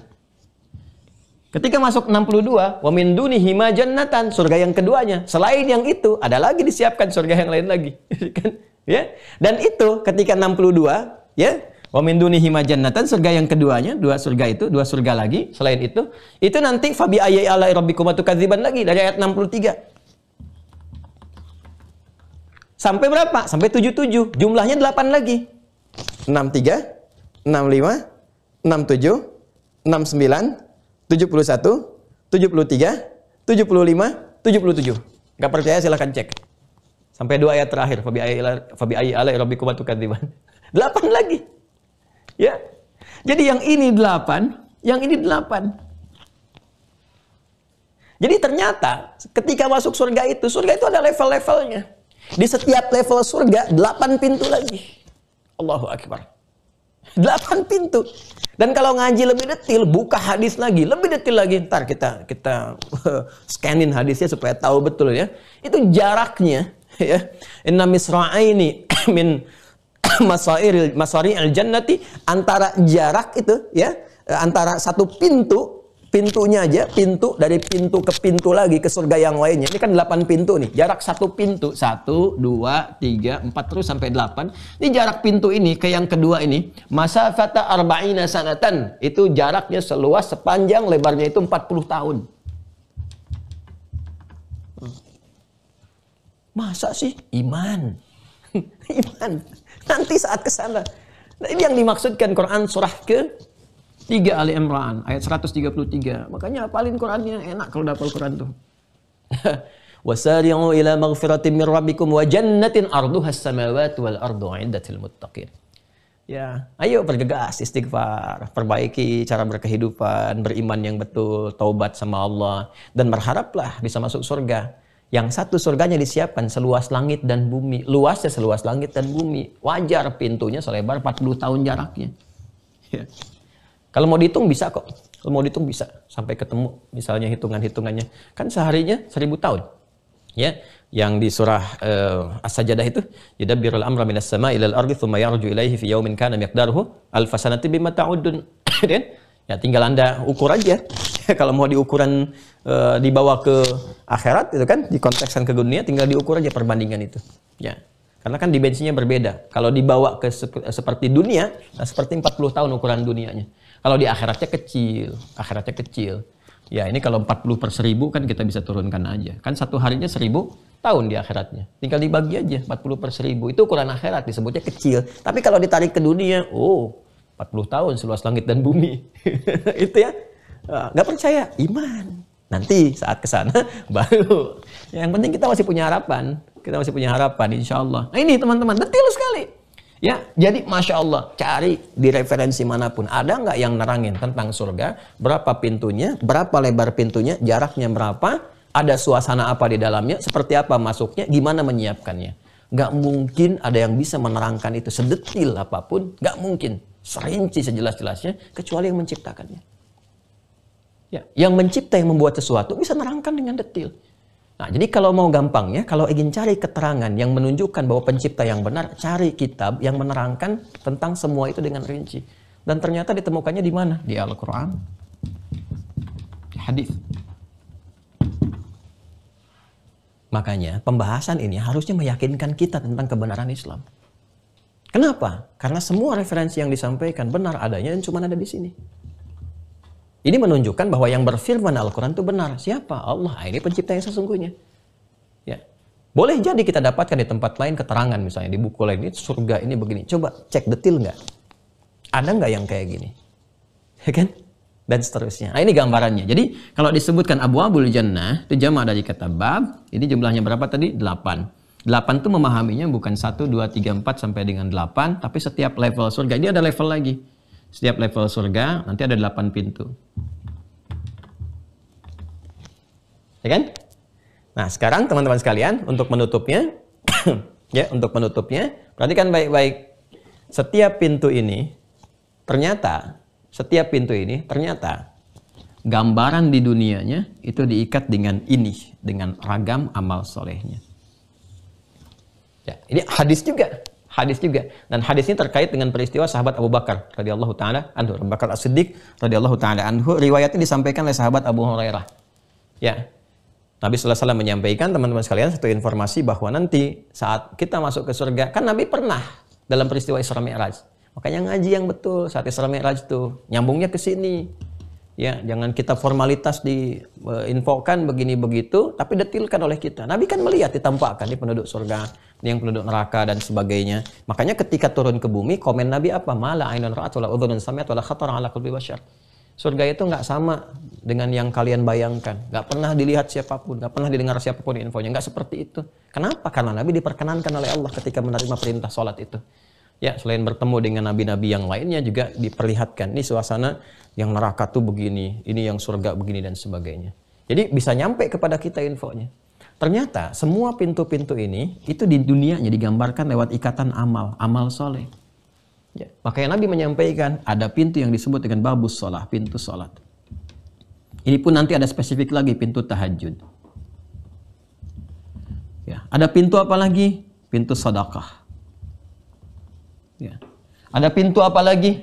Ya, Syekh Abdurrahman Al-Mubarakfuri itu punya kitab bagus juga itu ya, yang membahas tentang syarahnya Jami' At-Tirmidzi. Jadi beliau menghimpun pendapat ulama yang meriset tentang ayat dan hadis terkait dengan pintu surga. Ada pintu silaturahim. Ya. Macam-macam terus. Ya, sampai 8 amalan soleh yang bisa diturunkan. Nah, ternyata ketika kita diperintahkan untuk beramal, puasa, sholat, pintu zakat nanti, ya terus nanti yang pokok ada pintu haji, umrah, dan seterusnya. Kita diperintahkan teman-teman untuk tahajud, diperintahkan kita untuk sedekah, untuk silaturahim, ya untuk apa lagi, untuk haji, untuk umrah. Ternyata semua perintah-perintah yang diberikan kepada kita itu, ini gambaran dari ragam amal soleh yang disupport oleh iman. Nah ini yang kita kerjakan, amal soleh ini sejatinya adalah pintu surga kita. Sini. Karena itu ketika Allah menyebutkan kalimat surga pertama, balik ke Al-Baqarah ayat 25, itu ikatannya dengan amal soleh. Ini ikatannya. Ya, ikatannya ini. Yuk kita bikin sekarang tema ikatan surga. Ya, ikatan cinta kan sudah ada. Sekarang ikatan surga. Sini. Coba lihat. Ikatan surga ayatnya Al-Baqarah ayat 25 dulu. Wa basyiril ladzina amanu wa 'amilus salihati anna lahum jannatin. Tuh, ragamnya. Jamak bentuknya. Berikan kabar gembira, viralkan Muhammad pada hamba-hambaku ya, yang beriman dan beramal soleh. Ketika mereka mengkreasikan amal soleh mereka ini, disiapkan sesuai dengan amalnya jannatin, ragam surga. Sesuai dengan amal, ini kuncinya di sini. Jadi nanti ketika masuk surga insya Allah itu dipanggil. Ya dipanggil. Lewat apa? Lewat amalannya. Di pintunya itu ada panggilan. Ya kalau kita masuk ke Ar-Rayyan tadi, kalau kita ngaji langsung ke lafadznya di teks hadisnya itu ada yang wana dan munadi, wana dan munadi. Ya penyeru berkata di penjaga pintu surga, misalnya pintu Ar-Rayyan nih yang puasa. Aina shaimun, aina shaimun. Kemana yang biasa puasa, kemana yang biasa puasa. Ya, nah, maka nanti masuk orang-orang yang biasa puasa lewat pintu itu. Ya, masuk lewat pintu Ar-Rayyan. Fa idza dakhaluhu ughliqa. Kalau sudah masuk ditutup langsung pintunya. Cep. Sekejap, ughliqa, tutup sekejap. Jadi yang lain nggak bisa masuk lagi. Ya, nanti pintu sholat yang husu-husu, itu kan? Ada pintu tahajud yang biasa bangun malam, terus sampai ke bawah. Tiba-tiba Abu Bakar As-Siddiq mengacungkan tangannya, ya Rasulullah, ada nggak yang dipanggil oleh semua pintu itu? Masya Allah. Ada nggak yang berpotensi dipanggil oleh semua pintu itu? Acungkan tangannya bertanya. Ini kecerdasan sahabat Abu Bakar. Jadi ada nggak yang ketika masuk ke surga itu semua pintu berebut memanggil? Masya Allah, ya fulan, ya fulan, ya fulan, ya fulan, dipanggil itu. Ada nggak? Nah, apa jawaban Nabi Sallallahu Alaihi Wasallam? Kita lihat besok hari. Kita lihat besok bagaimana Nabi Sallallahu Alaihi Wasallam menjawab pertanyaan Abu Bakar itu ketika beliau bertanya, ya Rasulullah, ada nggak yang dipanggil oleh pintu-pintu itu? Apa jawaban Nabi? Dan bagaimana kemudian kita membahas kata futihat, saat pintu-pintu itu peluangnya dibuka saat Ramadan. Bagaimana memahaminya ketika semua peluang itu dibuka saat Ramadan. Pemahamannya seperti apa? Apakah pintunya betul dibuka keseluruhan atau ini metafor bahwa spirit Ramadan mengantarkan kita pada peluang banyak beramal sehingga berpeluang memasuki semua pintu-pintu itu, dan apa kaitannya dengan pertanyaan sahabat Abu Bakar? Sabar, besok ya pintu surga ada 8 tapi sekarang sudah jam 7. Sudah lewat ya, sudah ada hal-hal yang harus kita kerjakan untuk mengkreasikan yang lain. Sementara kita cukupkan dulu ya teman-teman sekalian. Ya, sementara kita cukupkan, insya Allah kita sambungkan esok hari. Saya mohon maaf kemarin 2 hari ada kegiatan spesifik. Saya memang sekarang agak menghindari kalau ada pekerjaan-pekerjaan yang spesifik berkaitan dengan masyarakat gitu ya, untuk hadir dengan mereka. Kita di Wahker itu ada bangun jembatan di beberapa desa, terus kita juga siapkan tim di daerah-daerah bencana yang Allah uji dengan musibah. Insya Allah ada tim kami tuh. Ya di Banten ada, kemudian di Semeru, di Padang kemarin kita bergerak juga, kita koordinasi.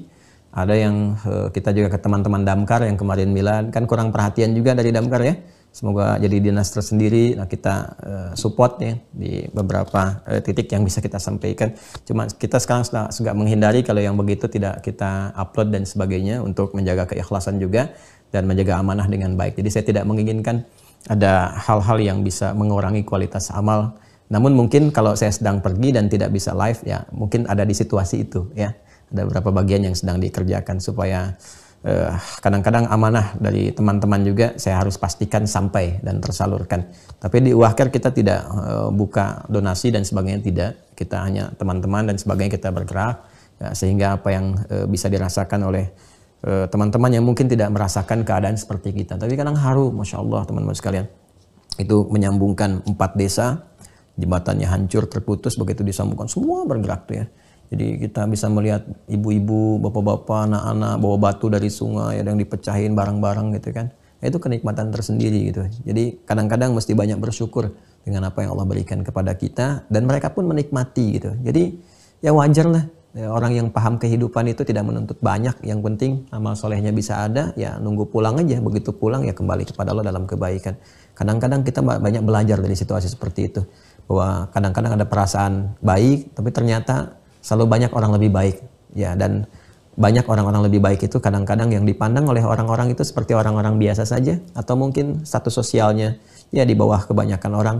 Jadi wajar kalau Nabi mengatakan bahwa orang-orang fakir, orang-orang yang dianggap miskin itu yang real ya, yang sesungguhnya menurut manusia, tapi amal solehnya banyak, bisa masuk ke surga sehari lebih cepat dibandingkan orang-orang yang melihat dirinya mewah, kaya, dan sebagainya. Itu yang menjadikan saya kadang-kadang suka ngasih nasihat untuk diri pribadi dan kita semua. Kalau merasa ada pertambahan nilai dari harta, sampai orang menyebut dengan crazy rich atau apapun, atau ilmu, atau kedudukan, ya setidaknya tolong renungkan bahwa mungkin ada orang-orang yang Anda lihat di bawah status kita, ternyata mereka lebih hebat ya dibanding kita dalam pandangan penduduk langit atau bahkan dalam pandangan Allah Subhanahu wa taala. Semoga mencerahkan untuk hari ini, semoga dapat pelajaran, dan mohon maaf untuk kuota Mira nampaknya sudah habis, sudah selesai. Jadi saya tidak tambah dulu supaya memfokuskan yang ada. Nanti saja teman-teman bersabar ya, setelah Ramadan baru, supaya nanti saat Ramadan saya bisa fokus kepada yang sudah ada dulu, kemudian nanti yang lain ngikuti dulu di umum, setelah itu nanti kita buka kembali. Itu yang pertama. Yang kedua, terima kasih teman-teman sekalian masih berlanjut untuk wakaf pesantren. Ya, ini bukan donasi ya, saya nggak membiasakan sekarang minta-minta donasi dan sebagainya, tapi memberi peluang aja untuk beramal. Wakaf pesantren masih berlanjut sampai nanti selesai. Jadi begitu selesai ya sudah selesai gitu ya, namanya selesai. Nanti silahkan teman-teman beramal kepada yang lain lagi. Jadi nanti berjalan. Dalam pekan ini mungkin insya Allah akan mengecek sehingga bisa diupdate ke teman-teman seperti apa dan wakaf Anda ke bagian mana supaya jelas gitu ya. Nanti kalau sudah jadi pun Anda kan bisa berkunjung juga, bisa ada di situ, bisa merasakan wakafnya sendiri ya. Mudah-mudahan Allah ridha dengan apa yang kita telah lakukan. Nah, kemudian yang ketiga, nanti di Ramadan kita buka peluang juga, terutama untuk hafalan Quran dari sekarang ya, tolong dimulai, yang terutama yang STWH, karena akan dibuka karantina, jadi kita akan mencoba untuk hafalan akbar. Saya pengen semuanya bisa fokus berapapun yang didapatkan. Ya, targetnya tinggikan aja ya, 30 juz, nanti berapa Allah kasih, alhamdulillah kita dapati. Dan kita akan berbagi juga nanti saat Ramadan, kita akan wakaf untuk paket hafalan Quran. Dan saya akan tebarkan ke semua golongan insya Allah yang bisa dijangkau. Nah, sekarang di bulan ini kita akan menyapa saudara-saudari kita di warga-warga binaan.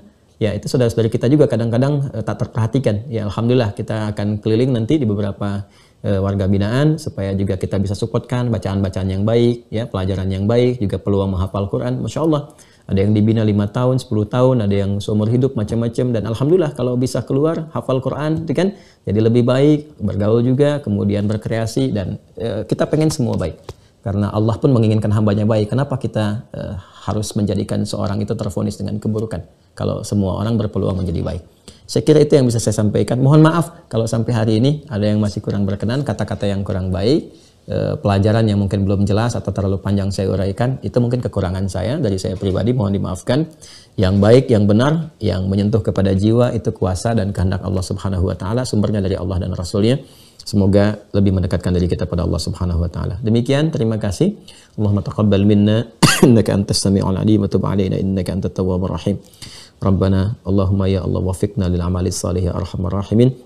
Allah wafiqna ya Allah lil amali salih ya arhamar rahimin, li adai ya Allah wajibatika wa sunnati nabiyyika sallallahu alaihi wasallam. Allahumma rabbana atina fid dunya hasanah wa fil akhirati hasanah wa qina adzabannar. Wa akhiru da'wana subhanakallahumma wa bihamdika nashhadu an la ilaha illa anta nastaghfiruka wa natubu ilaik. Walhamdulillahi rabbil alamin. Assalamualaikum warahmatullahi wabarakatuh.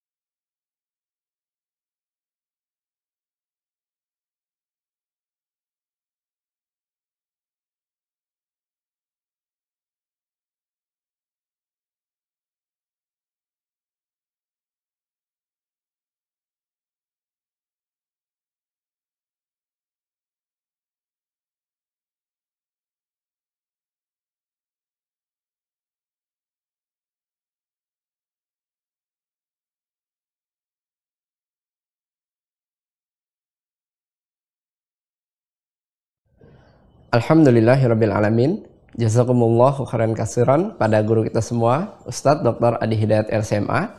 Mari kita bermohon kepada Allah Subhanahu wa taala di setiap sujud kita, di setiap doa kita, semoga Allah senantiasa mengampuni dosa dan kesalahan beliau beserta keluarga, memberikan kesehatan dan juga umur yang panjang dalam ketaatan, juga memudahkan segala urusannya, baik urusan dunia maupun urusan akhiratnya. Amin. Dan tidak lupa kita bermohon kepada Allah Subhanahu wa taala, semoga Allah senantiasa mengampuni dosa dan kesalahan kita semua, dan Allah menjadikan ilmu yang disampaikan pada pertemuan sebelumnya sampai dengan hari ini ilmu yang bermanfaat untuk kita semua, sehingga Allah mudahkan kita untuk bisa memahami juga mengamalkannya dalam kehidupan kita sehari-hari. Amin. Tidak bosan untuk mengingatkan bagi teman-teman yang sudah terdaftar dan sudah memiliki perangkat belajar Mira Institute, silahkan aktifkan akunnya dengan cara login di website resmi Mira Institute. Masuk ke mira.quantumakhir.com, tekan tombol loginnya, lalu gunakan username-nya berupa email dan juga password-nya berupa nomor telepon yang sudah teman-teman daftarkan sebelumnya. Bagi teman-teman yang belum mendapatkan username dan juga email atau password, teman-teman bisa menghubungi admin Mira Institute pada nomor yang sudah tertera pada layar teman-teman sekalian. Atau sebagai ikhtiar awalnya, teman-teman bisa melihat pada email teman-teman sekalian di folder inbox ataupun folder spam juga folder junk. Karena ada kemungkinan username dan juga password yang kami kirimkan masuk ke folder-folder tersebut. Penting bagi teman-teman untuk bisa mengaktifkan akunnya agar teman-teman bisa menikmati setiap fitur-fitur yang sudah disajikan di website resmi Mira Institute. Seperti mendownload kitab-kitab rujukan ataupun materi yang sudah di-scan oleh tim admin. Teman-teman juga bisa mereview kembali video pembelajaran dari awal pertemuan sampai dengan hari ini. Dan teman-teman bisa mengevaluasi pemahaman teman-teman dengan menjawab beragam macam pertanyaan yang sudah disajikan di website resmi Mira Institute. Bagi teman-teman yang baru tergabung, kami himbau untuk bisa mengikuti sesi pembelajaran dari awal pertemuan secara bertahap agar pemahamannya bisa maksimal dan pertemuan satu dengan pertemuan lainnya bisa tersambung dan juga terkorelasi pemahamannya. Jangan lupa untuk mengikuti ujian di setiap babnya agar teman-teman bisa lanjut ke bab berikutnya dan mendapatkan kesempatan untuk bisa join di sesi Zoom bersama guru kita, Ustadz Dr. Adi Hidayat LCMA.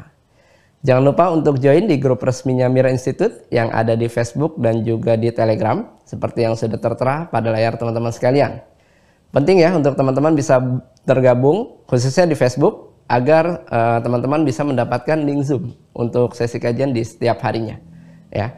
Jadi jika teman-teman belum mendapatkan email ataupun WhatsApp, teman-teman bisa melihat di Facebook untuk link sesi kajiannya. Baik, dan bagi teman-teman yang ingin berwakaf untuk pesantren Mira Institute, kesempatannya masih dibuka. Silahkan salurkan melalui rekening Bank Syariah Indonesia atas nama Yayasan Mahat Islam Rafiah Akhyar dengan kode bank 451 dan nomor rekening 11144444142. Seperti yang sudah tertera pada layar teman-teman sekalian. Boleh di foto ataupun di screenshot layarnya. Terima kasih teman-teman atas kesempatannya pada pertemuan subuh kali ini. Saya Fadil mewakili tim Mira yang bertugas. Jika ada hal yang kurang berkenan kami mohon maaf. Assalamualaikum warahmatullahi wabarakatuh.